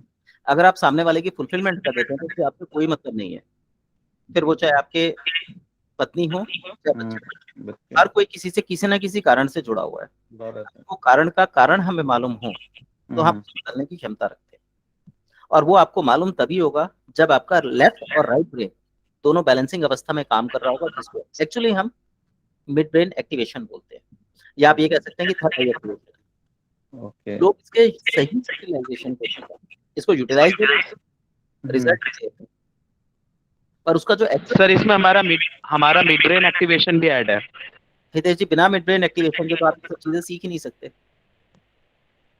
ओके सर आप मुझे चीजों को सीखा तभी जाता है जब उन्हें समझा जाता है। सर केवल पार्क वाला एड्रेस एक बार व्हाट्सअप कर देंगे सर? मैं ग्रुप में डाल दूंगा अपने चारों एड्रेसेस। ठीक सर, थैंक यू सर। ठीक है, वहां पे आप कभी भी टाइम लेके आइएगा, क्योंकि मैं 4 जगह डिवाइड हूँ, ठीक सर। कभी कहीं हूँ कभी कहीं हूँ, तो आप अगर टाइम लेके आएंगे तो ज्यादा अच्छा रहेगा। बिल्कुल सर, बिल्कुल। और किसी का कोई सवाल हो, कुछ पूछना चाहते हो तो पूछ सकते हैं। सर इतने सारे पूरा 27 कोर्सेज एक साथ नहीं कर पा सकते हैं, तो उसके लिए कुछ अल्टरनेटिव क्या बताएंगे? मैम इसके लिए जैसा मैंने बताया, मैंने एक बेस तैयार करा है। वो 3 महीने की क्लास है आपकी। 3 महीने में वो बेस क्लियर हो जाएगा। उसके बाद वो बेस आप वैदिक ज्योतिष में लगाएंगे, उसमें काम करेगा। आप एस्ट्रोन्यूमलॉजी में लगाएंगे, उसमें काम करेगा। आप लोशो ग्रिड में लगाएंगे, उसमें काम करेगा। आप मोबाइल न्यूमरोलॉजी में लगाएंगे, उसमें काम करेगा। आप ग्राफोलॉजी में लगाएंगे, उसमें काम करेगा। आप वास्तु में लगाएंगे, उसमें काम करेगा। आप पॉइंट प्रिडिक्शन में लगाएगा, उसमें काम करेगा। यानी आपका जो बेस है वही आपका मूल है। जितना ज्यादा वो आपको क्लियर होगा, उतनी आसानी से ये कोर्सेज आपको समझ आते चले जाएंगे। इनके अंदर कोई बहुत लंबी चौड़ी खेल नहीं होता। अगर आप कोई भी कोर्स करते हैं इसमें से, सपोज कीजिए आप सिग्नेचर एनालिसिस का कोर्स करते हैं, अगर आप प्रॉपर कोर्स करते हैं 2 साल का कोर्स है। लेकिन यही चीज 1 घंटे 2 घंटे या 1 दिन 2 दिन की क्लास में खत्म करा दी जाती है। तो वही चीज इसके अंदर काम कर रही है कि अगर आपको बेस क्लियर है तो सब कुछ क्लियर है। तो मेरा कॉन्सेप्ट जो है वो 1 साल तक आपका बेस बनाना है। उसी दौरान मैं आपको ये सारी चीजें पढ़ाता चला जाऊंगा और आपको सारी चीजें क्लियर होती चली जाएगी। मतलब फर्स्ट 10 जो टॉपिक्स बता रहे, 12 टॉपिक्स जो बेसिक्स बोल रहे हैं, नहीं वो मैम, सब?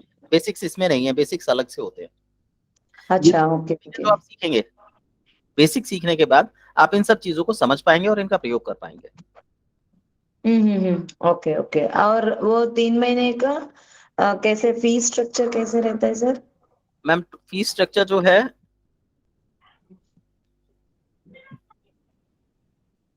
300 घंटे का आपका कोर्स है। अप्रोक्सीमेटली 10 महीने से लेके 12 महीने तक ये कोर्स चल सकता है। नॉर्मली 10 महीने का कोर्स है ये। ठीक है। टाइमिंग हाँ, पहले ना मार्च में 10 months वाला नहीं सर, मैं वो बेसिक्स वाला पूछ रही हूँ। मैम खाली बेसिक्स नहीं होगा, आपका पूरा कोर्स कवर होगा। Okay okay.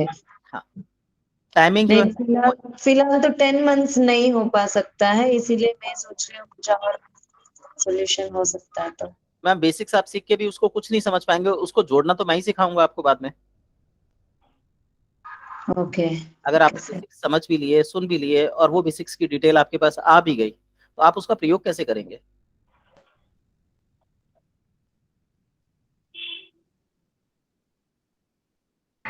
ये कोर्स होता रहता है सर हमेशा? नहीं मैम, ये फर्स्ट टाइम निकाला है और मे बी ये लास्ट टाइम हो। वही सर। मैम मेरा शेड्यूल थोड़ा बिजी रहता है। अगर मैं आगे चल के और बिजी हुआ कैसे कराऊंगा? बट अगर कोई रिस्पॉन्सिबिलिटी लूंगा तो उसको तो फुलफिल करूंगा। हाँ, अगर मैं खाली हुआ तो मैं शॉर्ट कोर्सेज टाइमिंग निकालते रहता हूँ। जैसे दोनों टाइम नवरात्रों पे, होली पे भी और दिवाली पे भी मैं फ्री कोर्सेज निकालता हूँ 10 दिन के। उसमें कभी एस्ट्रोलॉजी ले ली, कभी न्यूमरोलॉजी ले ली, कभी चिकित्सा ले ली, मतलब कुछ ना कुछ टॉपिक में निकालता रहता हूँ। Thank you sir. कई बार, हाँ, और भी कई बार मैं फ्री कोर्सेज चलाता हूँ। यूट्यूब पे मेरा चैनल है, उस पर बहुत सारे फ्री कोर्सेज हैं, आप कोई भी कर सकते हैं वहां जाके। जो पेड हैं वो लॉक्ड होते हैं, वो सिर्फ उनके लिए हैं जो पेड करके कोर्सेज करते हैं। ठीक है। और जो फीस स्ट्रक्चर है वो है आपका 35,000 का टोटल कोर्स है। यानी आपकी जो फीस है 3500 पर मंथ की है। अगर आप लमसम जमा करा रहे हैं तो 30,000 है। और यदि आप संडे से पहले फीस जमा कराते हैं, यानी संडे तक फीस जमा कराते हैं, आपका जो मंथली रहेगा वो 3,000 रहेगा। और जो लमसम है वो 20,000 हो जाएगी। फीस बिल्कुल आधी हो जाती है।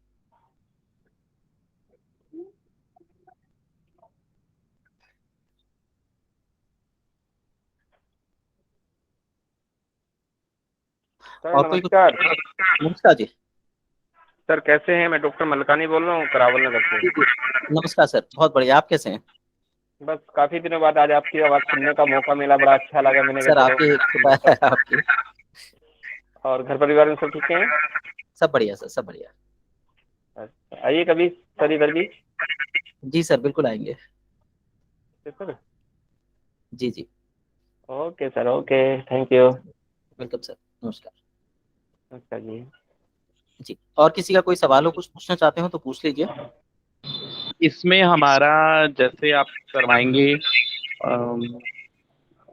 पता नहीं क्या था, हाँ, स्वर विद्या भी ऐड है कुछ टॉपिक, जैसे स्वर के द्वारा कराते हैं। स्वर विज्ञान विज्ञान आपको बता दिया हाँ जाएगा, हाँ हाँ हाँ। ऐड हो अच्छा, जाएगा, इसमें कोई इशू नहीं। ठीक ठीक ठीक। Thank you. सर किसी का एक का सोल्यूशन बता सकते हैं इसमें? आपने जी मैम जैसे कहा बोलिए। था कि लास्ट में मैं एक आंसर भी आपको थोड़ा बता दूंगा कि किस तरह से आप लोग समझ लेते हैं अपने आप को। बोलिए। सर वही पूछ रही हूँ मैं आपसे, जो बेसिकली आपने स्टार्टिंग में कहा था कि लास्ट में हम मतलब बीच में या लास्ट में मैं आपको ये समझाऊंगा कि आप अपने आप को समझ पाए कि किस तरह से। Sir blank. जी आप अपने आप को समझ पाए। जी सर, कि बेसिकली हम लोग जैसे अभी आपने कहा ना कि हम लोग जो है दो तरीके से चलते हैं। एक तो हम गुरु के द्वारा, जो कि गुरु हमें हमारे हिसाब से हमें समझाते हैं, और टीचर जो है वो कहते हैं कि आप अपने आप पढ़िए। तो मे बी जो है कि ऑनेस्टली जो सर जब से मैं आपके साथ जुड़ी हूँ, मैं बहुत चीज़ें पहले तो करती थी लेकिन बहुत डीपली अब उसको फॉलो कर रही हूँ जो मेरे साथ होता है। लेकिन एट ए टाइम किस तरह से हम और ज़्यादा प्योर अंदर से हो सकते हैं और अपने आप को ज़्यादा क्लियर कर सकते हैं, तो वो किसी भी टेक्निक्स के साथ एक बार बताने की कोशिश कीजिए। देखिए, प्योर होने के लिए आप विचार चाहते हैं कि आप प्योर होना चाहते हैं, उसके बाद आपको नियमित अभ्यास करना है। जो भी चीजें अच्छी हैं उनको फॉलो कीजिए, और जो आपको यस सर। नेगेटिविटी है उनको छोड़ते चले जाइए। एक बार में कोई चीज़ छोड़ी नहीं जा सकती। कहीं ना कहीं इसको हम षड्रिपु बोलते हैं। षड्रिपु का अर्थ है कि 6 प्रकार के ऐसे राजा जो हमारे घोर शत्रु हैं: काम, क्रोध, लोभ, मोह, अहंकार और मद। यदि हम इनके बारे में जानते हैं तो हमें इनसे लड़ने के स्थान पर इनको समझने की आवश्यकता है कि ये हमसे लड़ाई क्यों करना चाहते हैं। यदि हम इनको समझ लें तो हम इनके द्वारा आने वाली नेगेटिविटीज को काफी हद तक कम कर सकते हैं। अब मान लीजिए किसी ने हमें कुछ कहा और हमें एकदम से क्रोध आ गया। क्रोध आते ही हमने कोई चीज तोड़ दी, सामने वाले को नुकसान पहुंचाने की कोशिश करी, या हमने उसको कोई अपशब्द कहे, तो बदले में वो भी तो हमें वही देगा। यदि उस क्रोध के कारण को हम समझ लें, उसकी बात को शांति से सुने, उस पर मनन करें, तो हो सकता है उसके शब्द गलत हो, बताने का तरीका गलत हो, पर उसका जो मोटिव है वो प्योर हो। इसलिए ये बोला गया है कि जब भी आपको क्रोध आए तो आप कम से कम 24 घंटे के लिए उस व्यक्ति से दूर हो जाएं। दूर होने का मतलब ये नहीं है कि दूर चले जाएं। दूर होने का मतलब है कि आप उससे किसी भी तरीके का संपर्क ना करें। जैसे सपोज कीजिए हस्बैंड वाइफ में झगड़ा हो गया, अब संपर्क ना करें ऐसा तो हो नहीं सकता, तो आपने अपनी ड्यूटीज पूरी निभानी है। बट उस बारे में, जिस बात पे उन्होंने कोई बात बोली और आपको क्रोध आया, उसके बारे में कोई जिक्र नहीं करना। 24 घंटे छोड़ दीजिए। 24 घंटे के अंदर आपको खुद उत्तर मिल जाएगा कि वो बात उन्होंने किस एंगल पे बोली, कैसे बोली, और वो क्या कहना चाहते थे। उसके बाद आप उनसे तसल्ली से बात कर सकते हैं। इस तरीके से जो क्रोध की नेगेटिव एनर्जी थी वो आपको एक दिशा दिखाने का काम करेगी, और जब आप इस तरीके से प्रयोग में लाएंगे तो आपका जो ब्रेन का पैटर्न है लेफ्ट और राइट का, जिसे हम लॉजिकल और क्रिएटिव माइंड बोलते हैं, वो धीरे धीरे बैलेंस होने लगता है। इसकी और भी टेक्निक्स होती हैं। जैसे होता है कि आप अगर राइट हैंडेड हैं तो लेफ्ट हैंड को काम में लगाएं। अगर आप राइट हैंडेड है तो लेफ्ट नोस्ट्रिल से सांस लें। तो ऐसे बहुत सारे पैटर्न्स होते हैं जो उस कोर्स के दौरान आप सारी चीजों को सीखते हैं कि आप अपने बॉडी और माइंड के साथ तालमेल कैसे बैठाएंगे, क्योंकि जब तक बॉडी और माइंड में तालमेल नहीं बैठेगा तब तक आप वो नहीं कर पाएंगे। इन सारी चीजों को समझने के लिए तैयार नहीं हो पाएंगे। प्रकृति को जानने के लिए हमारे मन का स्थिर होना बहुत जरूरी है, प्राणों का स्थिर होना बहुत जरूरी है। वैसे तो वो भागते रहते हैं, रुकते नहीं है, लेकिन फिर भी अगर हम उसमें स्थिरता ले आए तो हम इन चीजों को काफी हद तक जान सकते सर एक डेमो दे सकते हैं ब्लैंक प्रेडिक्शन का कोई भी? हैं। डेमो के लिए चार्ट बन गया। हाँ प्लीज एक बार। ठीक है, इन्होंने जो सवाल किया था एक बार दोहराएंगे किरण जी? एक मेरा भी करिएगा प्लीज। सर मेरा सवाल ये था कि जैसे अभी शायद किसी ने कहा था कि घर की कभी परिस्थितियां ऐसी होती है कि हम करना चाहते हैं, कर नहीं पाते हैं। और इसी नहीं, तरह से सर परिस्थितियां कभी ऐसे भी होते हैं जैसे कि ऑफिस का कोलिग्स होते हैं, वो देखते हैं कि हाँ कि ये व्यक्ति बढ़ रहा है, लेकिन उसको बढ़ने से रोकने के लिए अलग अलग चीजें उसके साथ करने सकते हैं। जैसे आपने भी बताया कि नेगेटिव बोलना, तो कभी लगता है कभी नहीं लगता है। कभी माइंड में चला जाता है, कभी माइंड छोड़ देता है, बोला यार रहने दो कोई बात नहीं। तो आगे इन फ्यूचर उसको हम कितना और डिफरेंस में छोड़ सकें या नंबरों के साथ जोड़ सकें उसको अपनी लाइफ से, तो हम किस तरह कर सकते हैं? उसका एक उदाहरण दे दीजिए, एग्जाम्पल दे दीजिए। देखिए आपने नंबरों के साथ जुड़ना है, आपने मुख्य चेतना के साथ जुड़ना है, ईश्वर के साथ जुड़ना है। जब आप उनसे जुड़ेंगे तो इन चीजों का ज्ञान होगा। इन चीजों का ज्ञान लेके आप ईश्वर से नहीं जुड़ सकते। ठीक है। दूसरी चीज, जी आपका जो प्रश्न था चाहे वो पहला था जो आपने पहला पूछा, रिकॉर्डिंग में आ चुका है वैसे वो, और जो दूसरा है उसके लिए जो ब्लैंक चार्ट प्रेडिक्शन बनती है ये बनती है। ये प्रेडिक्शन ये कहती है कि इस समय आप कुछ ऐसी बात से विचलित है जो आपके जीवन का सबसे अधूरा पक्ष है। वही बात आपसे ये सब कहलवा रही है। 7 नंबर की कनेक्टिविटी आपने बताई, 7 नंबर की कनेक्टिविटी डिसअपॉइंटमेंट को दर्शाती है। तो आपके दोनों प्रश्नों में कहीं ना कहीं डिसअपॉइंटमेंट झलक रही है। अगर आप अपनी इच्छा पूरी करना चाहते हैं तो आपको शनि देव की पूजा करनी होगी।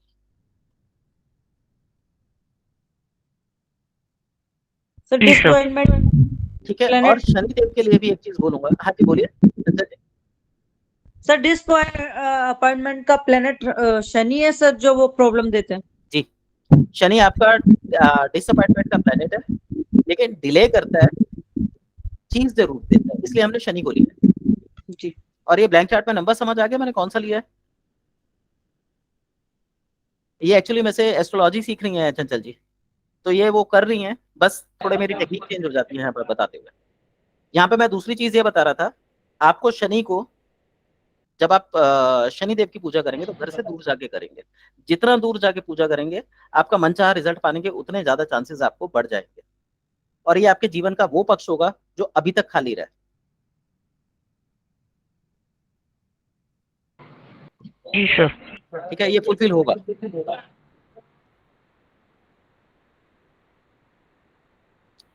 हितेश जी आप कुछ पूछ रहे थे?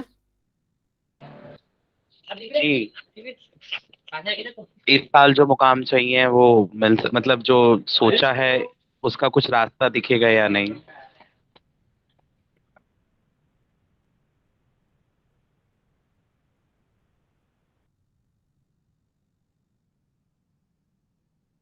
हेलो, थोड़ा सा टाइम तो दो हितेश जी। सॉरी। सर क्या क्वेश्चन पूछा इन्होंने? इस साल इन्होंने जो मुकाम सोचा है वो मिलता है या नहीं? सर इसका मतलब 11 नंबर। चंचल जी सारे राज नहीं खुले जाते क्लासेस में, बिल्कुल ठीक पकड़ा है आपने। ठीक है, thank you Chanchal ji.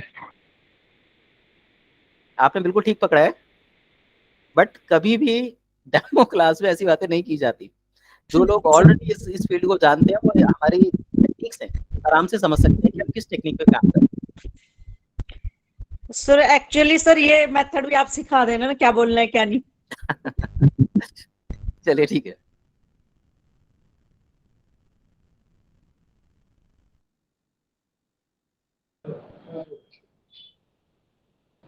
Sir इतना टाइम है? हितेश जी मेरा ध्यान कहीं और चला गया, तो एक्चुअली वो हो गया ना। अच्छा सॉरी। इस टाइम जो एस्ट्रोलॉजी सीख रहे हैं कैसी क्लासेस चल रही है, बस ये पूछ रहा हूँ जो स्टूडेंट हैं। चंचल जी से बात कुछ करें, बताएं। मैं कैलकुलेट कर रहा हूँ। अच्छा, हितेश जी अच्छी क्लासेस है, आप सीख सकते हो सर से। मैम आवाज ब्रेक हो रही है आपकी, क्या कह रहे हैं? हितेश सर कि आप ना सर से क्लासेस सीख सकते हैं, जिसको नहीं आता, कोई नॉलेज नहीं है, वो भी इस नॉलेज को सीख सकता है सर से।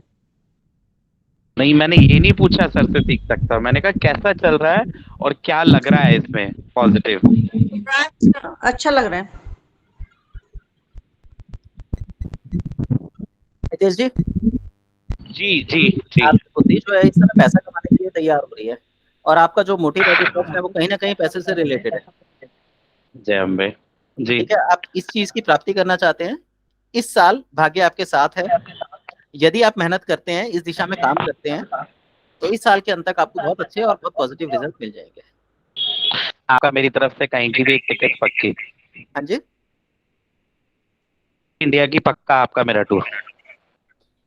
ध्यान रखिएगा, शनि एक्टिवेशन में है। रिकॉर्डेड है इसलिए वो। बिल्कुल बिल्कुल बिल्कुल, शनि एक्टिवेशन में है। शनि का जाप कीजिए, पूर्व दिशा की ओर मुख करके। ओके।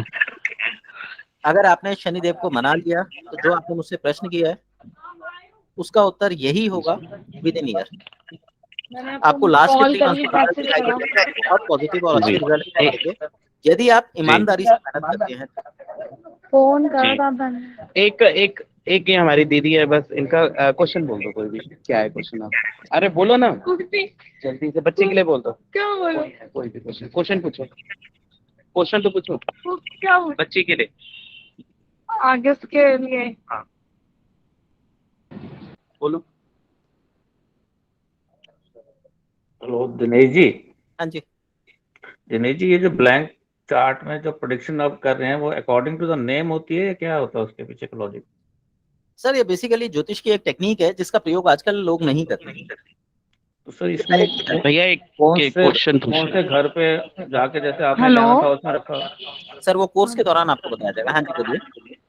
तो सर जैसे मैं हेलो? मेरे पूछ रहा हूँ कि सर एक मिनट प्लीज, तो वो प्रश्न कर रहे हैं फिर।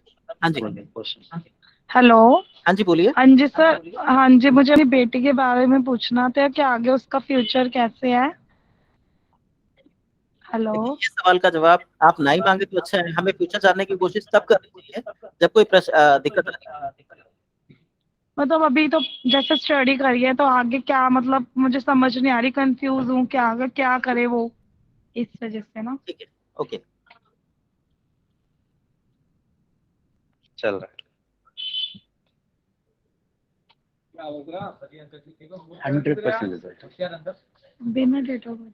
100%। This is a blank prediction. 100 बहुत साइंस। बाबा जी की देखिए मेहर। बच्चे का ना पढ़ाई में मन नहीं लगता, हाँ जी। आपके पढ़ाई बच्चे में मन नहीं लगता बच्चे का। लेकिन वो जितना याद करता है उससे कहीं ज्यादा समझता है। अच्छा। कम पढ़ाई में ज्यादा समझता है। ये सही है गलत है? पढ़ाई में मन नहीं लगता, वो जितना समझता है लेकिन फिर भी कवर कर जाता है। हाँ ये तो है। हाँ बिल्कुल सही है। ठीक है, बेटे का। उसका खेल कूद में मन है, उसे खेल कूद में डालिए। वो खेल कूद के माध्यम से बहुत आगे जा सकता है। और ज्यादा गहराई में अगर आप सीखना चाहते हैं तो उसके लिए हमें या तो निम्नोलॉजी लेनी होगी, उसकी डेट वगैरह चाहिए, या फिर हमें उसकी कुंडली बनानी होगी। यहाँ हम सिर्फ ये इंडिकेटर दे सकते हैं कि उस बच्चे के भविष्य के लिए क्या बढ़िया है। ठीक है सर। क्या जो शनि बताई? हितेश जी आपने कुछ बोला, समझ नहीं आया। आपने मेरे को शनि की रेमेडीज बताया था, जिनको मैं उतना बनाऊं उतना बेटर है, पर कुछ रेमेडीज करनी है उसमें ज्यादा डिटेल में, कुछ उपाय के तौर पे शनिदेव भगवान की। शनिदेव आपके कर्मों के देवता हैं, हाँ कर्मों को पॉजिटिव रखिए, बस ये सबसे बड़ी रेमेडी है। ओके ओके ओके, नहीं वो तो बेटर है। ठीक है, और इसका सबसे बड़ा ये तरीका है, जब भी आपके पास काम हो, बस और कुछ नहीं करना। ठीक है ठीक है। बाकी शनिदेव के मंत्र का जाप कर सकते हो, उनको धूप बत्ती अगरबत्ती उठा सकते हो, ये सारी चीजें। Okay okay okay okay okay. Okay, Hemant Kure ji आप आपको डिफिकल्टी नहीं होंगी। और मैं सबसे पहले हितेश जी अपना माइक ऑफ कर लीजिए। हेमंत गोरे जी आप कुछ पूछना चाह रहे थे? मैं पूछ रहा हूँ, मेरा एक प्रश्न है। हाँ जी। मैं अभी जिस फील्ड में कर रहा हूँ वो फील्ड कुछ जा रहा है बराबर? एक मिनट,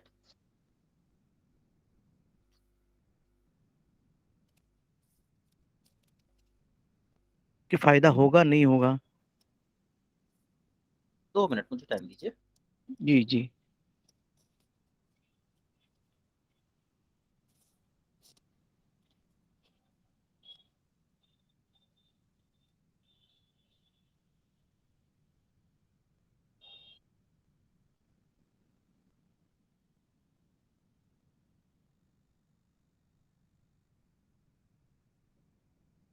देखिए इसमें अभी आपको एजुकेशन लेने की जरूरत है, इसमें आपको समय लगेगा। अभी आपको और सीखने समझने की जरूरत है, यानी जो फील्ड जितनी रिक्वायरमेंट मांगता है आप उसको फुलफिल नहीं कर पाए अभी तक। तो जी इसमें जी आपकी कंफर्टेबिलिटी जी है वो जी कम है, बाकी आप इसमें जी, पैसा खुलकर बहुत अच्छा कमाएंगे। खुलकर बोलिए ना, क्या क्या, मैं समझा नहीं, वापस बोलिए। देखिए सपोज कीजिए आप XYZ काम करते हैं, एक एग्जांपल ले रहा हूँ, आप कोई एक्स काम करते हैं, हाँ जी बोलिए। वो एक्स काम आपको फाइनेंशियली बहुत लाभ देगा, जी। परंतु अभी आपको उसको और ज्यादा सीखने की आवश्यकता है। ओके ओके, मुझे अंदर से विश्वास लगता है कि इसमें बहुत अच्छा फायदा होगा, लेकिन मैं किधर एम तक पहुंच नहीं रहा हूँ इसके लिए। सर एक जी मैं बोलूं, हाँ जी बिल्कुल बोलिए। लेते केतु की तरह डीप नॉलेज ले तो इनकी काम हो जाए। देखिए आप एक चीज क्या बोला आपने, दोबारा बोलिए, केतु की तरह। सर केतु रिसर्च में डीप में जाने का ना सर, किसी भी काम को करते हैं तो वो डीप में नहीं जाते केतु की भी। हाँ उसके लिए हमें जन्म कुंडली चाहिए होगी, ये हमारी ब्लैंक कुंडली है, ब्लैंक कुंडली में राहु केतु नहीं होते। सर मतलब इंडिकेशन तो यही दे रहा है ना, डीप नहीं जा रही। हाँ इंडिकेशन यही दे रहे हैं, डीप नहीं जा रहे, उसके लिए हमें इनकी जन्म कुंडली मंगवानी होगी और उसमें फिर देख के हम उपाय बताएंगे तो वो काम कर जाएगा। वैसे आप अपनी कुंडली बता सकते हैं कैसी है, तो हो सकता है मैं बना के ट्राई करूँ। मेरी जन्म जन्म तारीख बताओ। जन्म तारीख नहीं सर, आपके पास अगर कुंडली है तो कुंडली बता दीजिए डायरेक्ट। कुंडली अभी थर्ड लग्न है। अच्छा एक मिनट, मिथुन लग्न है मेरा। एक मिनट सर, एक मिनट। वृषभ राशि।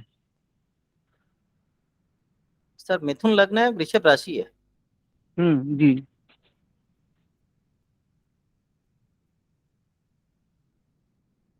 और फिफ्थ हाउस में गुरु शुक्र। एक मिनट सर, एक मिनट, एक मिनट। बर्थडे चाहे बताऊं मैं? नहीं बर्थडे डेट रहने दीजिए।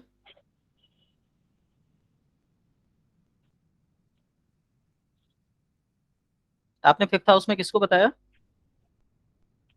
फिफ्थ हाउस में शुक्र, ये गुरु और रवि है। गुरु और रवि। रवि। हम्म। सर वो कनेक्टेड हो गई है दोनों कुंडली, आपको थोड़ा समय लगेगा, बट ये जी। आपको बहुत ज्यादा बेनिफिट देगी है। इसमें केतु बता दीजिए, राहु केतु कहाँ बैठे हुए हैं? राहु केतु शायद थर्ड हाउस में है। राहु या केतु? राहु। अभी ये मेरे को कहाँ पे मालूम गिरेगा। चलिए छोड़िए, अगर नहीं भी पता, आप एक काम करिए, कुत्ते को खाना जी। देना शुरू कर दीजिए। कुत्ते को खाना। जी, अगर खुद का कुत्ता पाल सकते हैं तो सबसे बेस्ट है, और चेक कलर के कपड़े मत पहनिएगा। मैं गाय गाय को तो चारा खिलाता रहता हूँ रोज। सर वो एक अलग कॉन्सेप्ट है, गाय जो आती है शुक्र में आती है। जी। तो कुत्ते अगर को करूँ? जी, अगर आपके आसपास चेक वाली चीजें ज्यादा हैं, अगर आपके पास कौन सी? कमीजें चेक वाली ज्यादा हैं, तो उसमें रोल रहेगा केतु का। नहीं समझा मैं। सर आपके जो शर्ट्स पहनते हैं उनमें चेक्स होते हैं।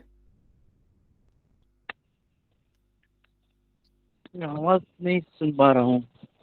सर आप जो शर्ट पहनते हैं उसमें चेक होते हैं, चेक। अच्छा, हाँ हाँ। वो नहीं कब? नहीं नहीं। हाँ जी, नहीं नहीं, वो नहीं। नहीं नहीं, ज्यादातर नहीं रहता है। नहीं रहता है, ठीक है। जिस जी। जगह पर आप रहते हैं वहां पे मकान क्रैक तो नहीं है? मकान तो थोड़ा सा जुना है, बिल्डिंग कंस्ट्रक्शन जुना है, जी थोड़ा तो हो सकता है। जी, आपको उसको छोड़ना होगा, ये आपके लिए फेवरेबल नहीं है, नेगेटिव एनर्जी है ये आपके लिए। ओके आप ओके। जहां जमीन पे जाएंगे, जिस जमीन पे जाएंगे यदि उसमें क्रैक है तो वो आपकी एनर्जी हम्म। को सक कर लेगी। अच्छा अच्छा अच्छा। यदि आप ओके। ऐसी जगह है जहां पे दीवार में सीलन है तो वो आपकी एनर्जी को सक कर लेगी, सक कर लेगी। जी जी। इन चीजों से आपको बचना होगा थोड़ा सा।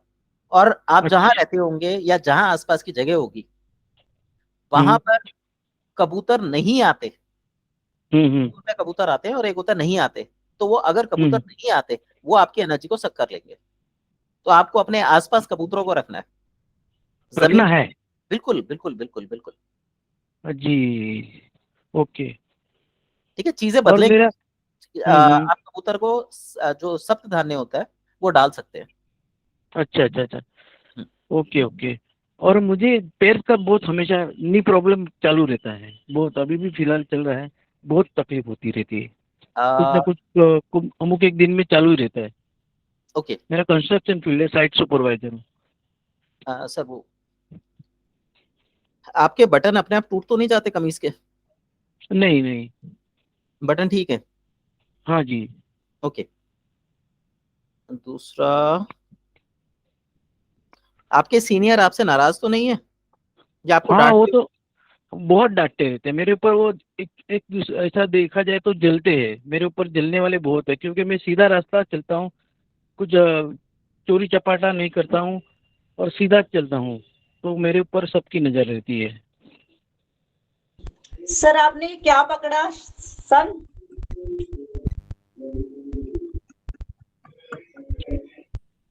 एक मिनट चंद्र जी।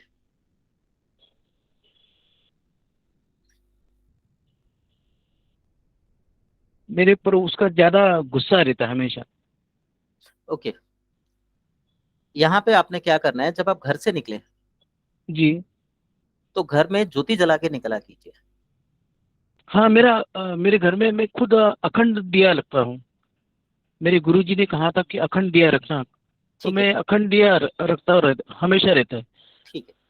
24 यहाँ पे घंटे। आपका, हाँ, यहाँ पे आपने क्या करना है, जी।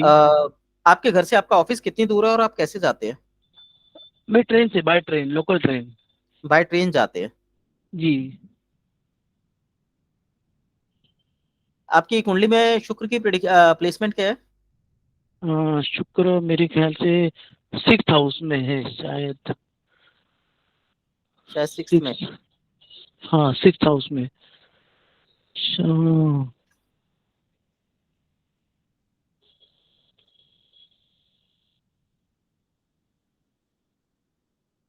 अभी मुझे कुंडली एग्जैक्ट याद नहीं है राहु केतु कहाँ है, लेकिन शुक्र है वहाँ पे, 2-3 ग्रह याद में है। आपको और बुध, वाइफ की तरफ से भी, 4th हाउस में है।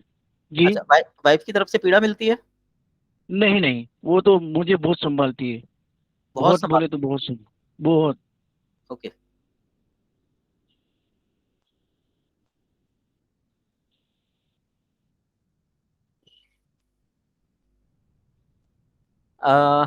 लेडीज का सहयोग कैसा रहता है, जैसे ऑफिस में लेडीज हैं उनका सहयोग कैसा रहता है? नहीं, मैं ज्यादातर लेडीज से मैं संबंध रखता ही नहीं है, या जमती नहीं है उन लोगों से। उनसे जमती नहीं है? लेडीज, हाँ जी, मैं ठीक, थोड़ा सा लंबा ही रहता हूँ, ठीक, ठीक, वो ठीक। मेरे मगज के बाहर ही है। ओके, ठीक है। यहाँ अट्रैक्शन हो आपने, सकता है। हाँ जी, जी, अट्रैक्शन हो सकता है, लेकिन मैं संबंध नहीं रखता हूँ। ठीक है, ठीक है। आपने एक चीज का ध्यान रखना है, आपने अपने कपड़े किसी को दान नहीं देने। अच्छा, ओके। जी और जी। ये हो सकता है आप ऐसा करते हो, इसकी वजह से हम्म। सारे इश्यूज आते हैं। Okay okay. नहीं, अभी तक मैं कपड़ा किसी को दान नहीं किया हूँ। ठीक है, हम्म ठीक है। बाकी सब चीजें तो आपके फेवर में ही हैं, फिर वो समय मांग रही हैं हम्म। थोड़ा, तो थोड़ा समय अच्छा लगाएंगे अच्छा तो हो जाएगा वो। अच्छा अच्छा। और डीप में जाना चाहिए स्टडी के लिए हाँ, अभी उसमें। आप जिस फील्ड में काम कर रहे हैं उसमें और स्टडी करना चाहिए, हम्म। और जो आपका जी। जो आपके शत्रु हैं, जैसे आपके सीनियर्स हैं, हम्म तो हम्म। आपने कुछ नहीं करना उन सीनियर्स के लिए, आपने सिर्फ ईश्वर को समर्पित करना है कि जो भी बोल रहे हैं ये मैं ईश्वर को हाँ समर्पित हाँ। करता हूँ। और उस पर जी गौर जी। नहीं करना कि वो आपको बोल रहे हैं, हम्म। बस आपने उनका और काम मेरा, करना है। लेकिन अपने पास जी चीजें जी। नहीं रखनी, और धीरे धीरे चीजें अपने हाँ, आप बदलेंगे। ओके ओके, वैसे ही चल रहा है फिलहाल। मैं उनका थोड़ा सा डांट सुन के लेता हूँ, क्योंकि मुझे घर लेके बैठा हूँ, बच्चे बीवी है, वो है ऐसा। और मुझे आध्यात्मिक रास्ता कैसा है, सॉरी मैं आपका समय ज़्यादा ले रहा हूँ। नहीं नहीं, वही। आध्यात्मिक, और मैं थोड़ा कुछ अलग से गूढ़ विद्या की इसमें थोड़ा सा स्टडी चाहता हूँ, या न्यूमरोलॉजी, थोड़ा सा अलग तरीका सा न्यूमरोलॉजी, आध्यात्मिक मार्ग मेरा देखिए, खुला जैसा आपने होगा। बताया, ये जो कोर्स है आपके लिए बेस्ट है, आप कर सकते जी हैं। जी। अगर आपकी जी जी बिल्कुल जी। फिफ्थ प्लेसमेंट है तो ये कोर्स आपके लिए बढ़िया है। हाँ, जी जी जी। शुक्रिया। Welcome. Thank you. Welcome. Joel ji, आप कुछ पूछना चाह रहे हैं? Yes sir. जी। सर मैं ये पूछ रही थी कि कौन लोग अपने कपड़े दान नहीं कर सकते? देखिए, दान तो हर कोई कर सकता है, लेकिन जिसका बृहस्पति वीक हो उसको अपने दान नहीं करने चाहिए कपड़े। ओके, और फिर उनका करना क्या चाहिए? आप उसे अपने, जैसे आपने देखा होगा हमारे जो दादी नानी थी वो उनके तकिए बना लेती थी, घर के पोछे बना लेती थी, उनका प्रयोग करके उनको फेंक दिया जाता है या उनको जला दिया जाता है। Okay, thank you.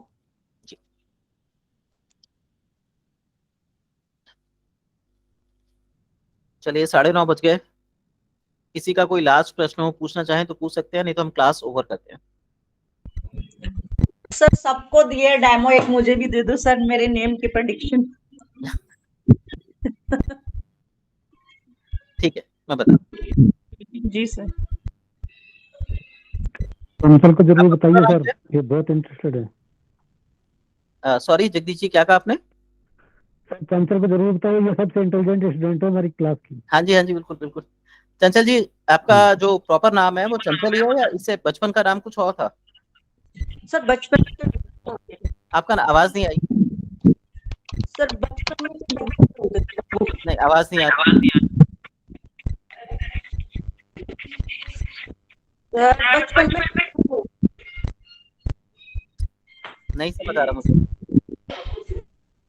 आप एक बार टाइप कर दीजिए।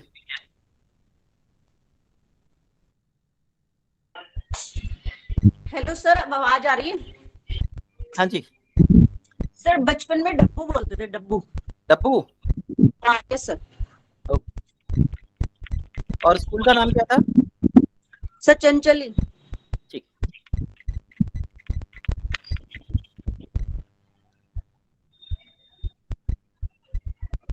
देखिए आपका जो बचपन है वो ठीक ठाक रहा है, अच्छा रहा है, हम ये नहीं कहेंगे बहुत अच्छा, ठीक ठाक। लेकिन आपका जो बीच का पीरियड रहा वो काफी स्ट्रगलिंग वाला रहा है लाइफ का। यस इसमें अगर हम एज लेके चलें तो आप मान के चलिए ये शादी के बाद से लेंगे और लगभग आपकी 25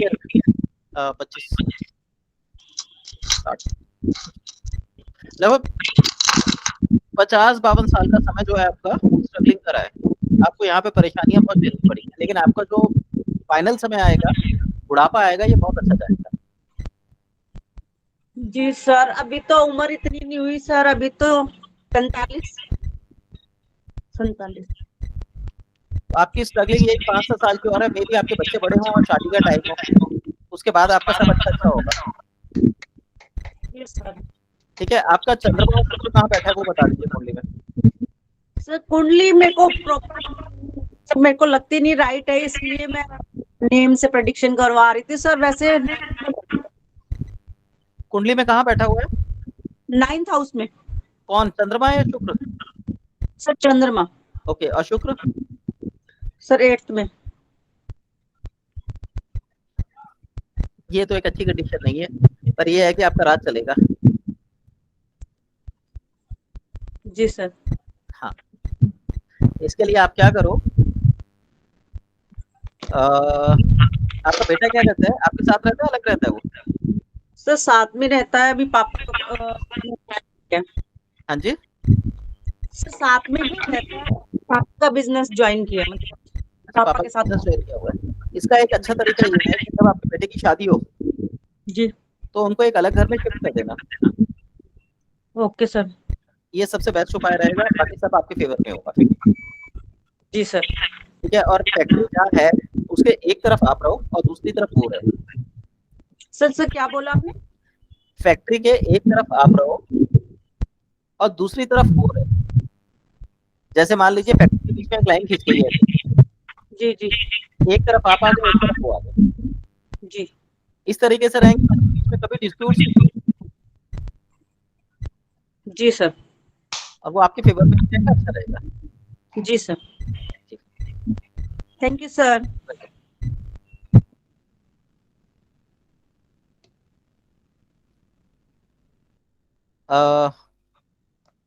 आभा जी, आप कुछ पूछना चाहते हैं?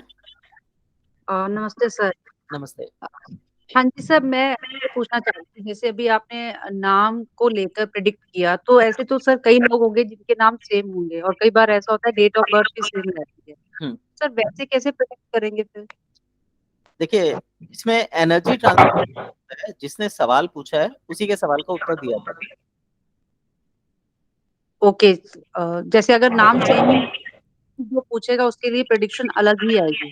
ये अलग आएगी प्रेडिक्शन।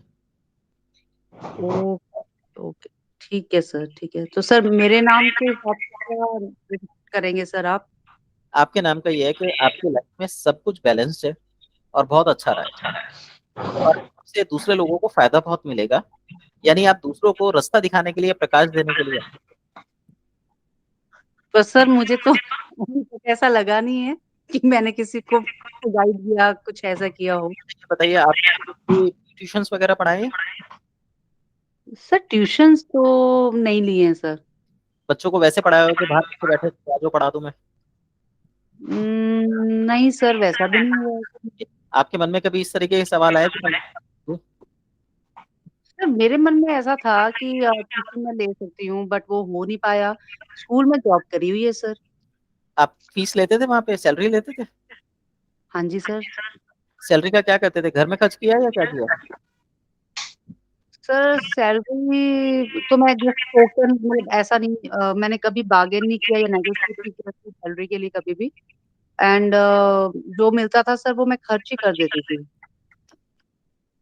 कहाँ खर्च किया आप, ये पूछा था मैंने। सर अपने ऊपर ही कर देते थे या बच्चों के ऊपर कर देते थे। अच्छा देखिए,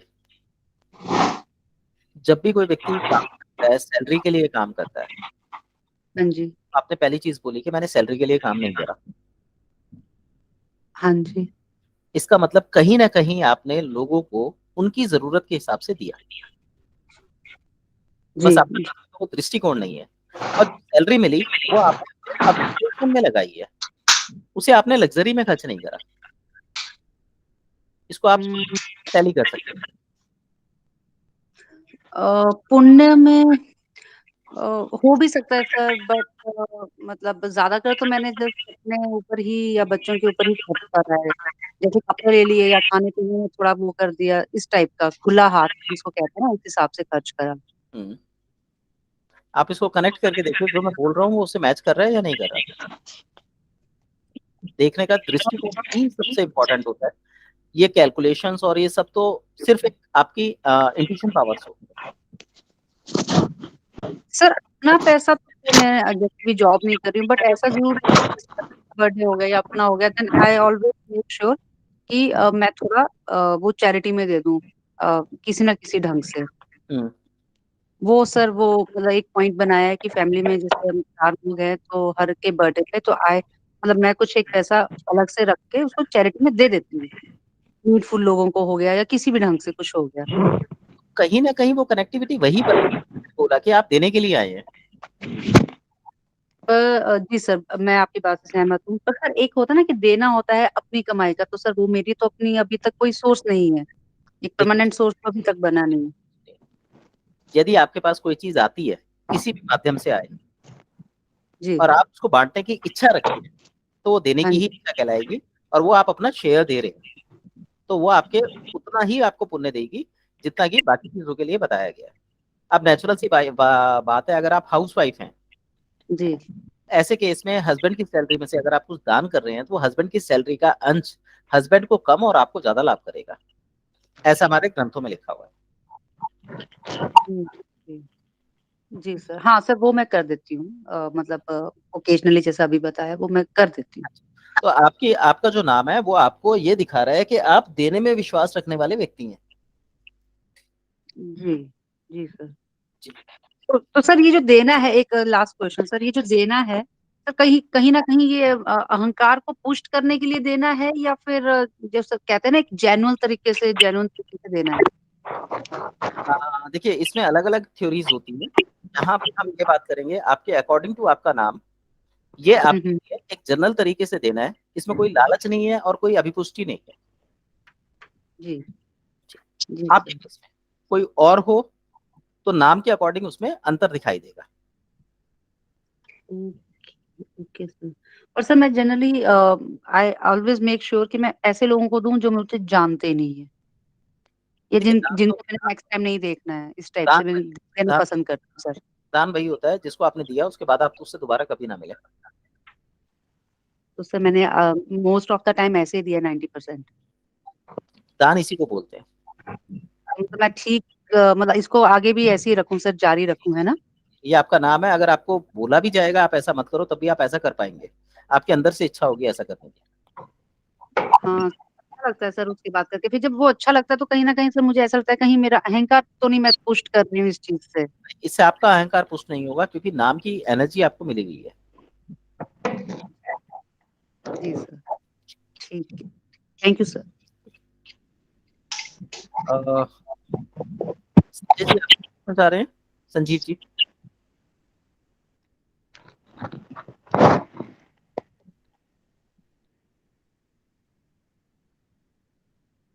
संजीव जी आप कुछ पूछना चाह रहे हैं? संजीव कुमार शर्मा जी।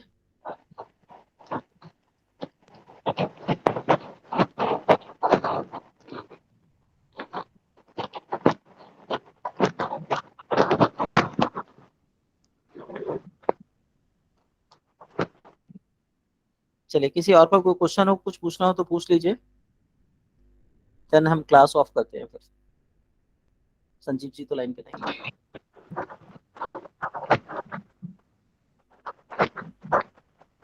हेलो। हाँ जी संजीव जी। जी सर। जी सर मैं थोड़ा सा डिस्टर्ब सा रहता हूँ।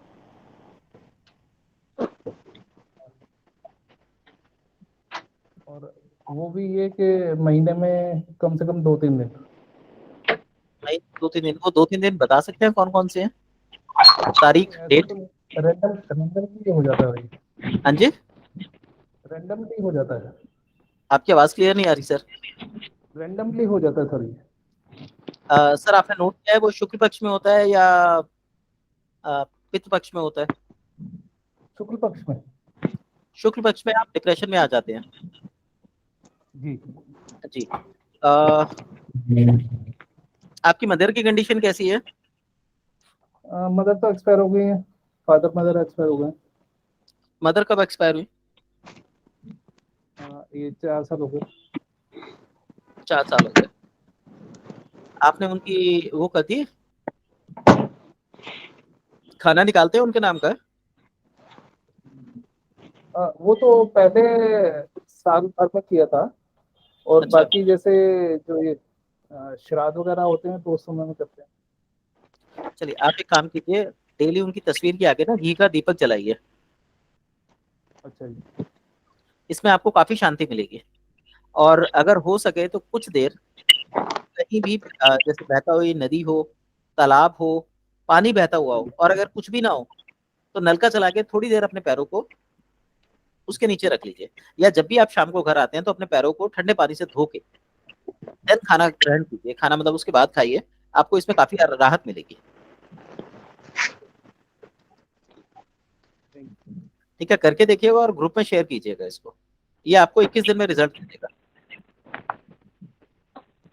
एक तो वो दीप जलाना और वो दूसरा पानी शाम को जब आप घर में घुसे तो आपने पैर धोने हैं। जी। चंचल जी। जी सर। आपका एक प्रश्न था जब मैं कह रहा था कि भाई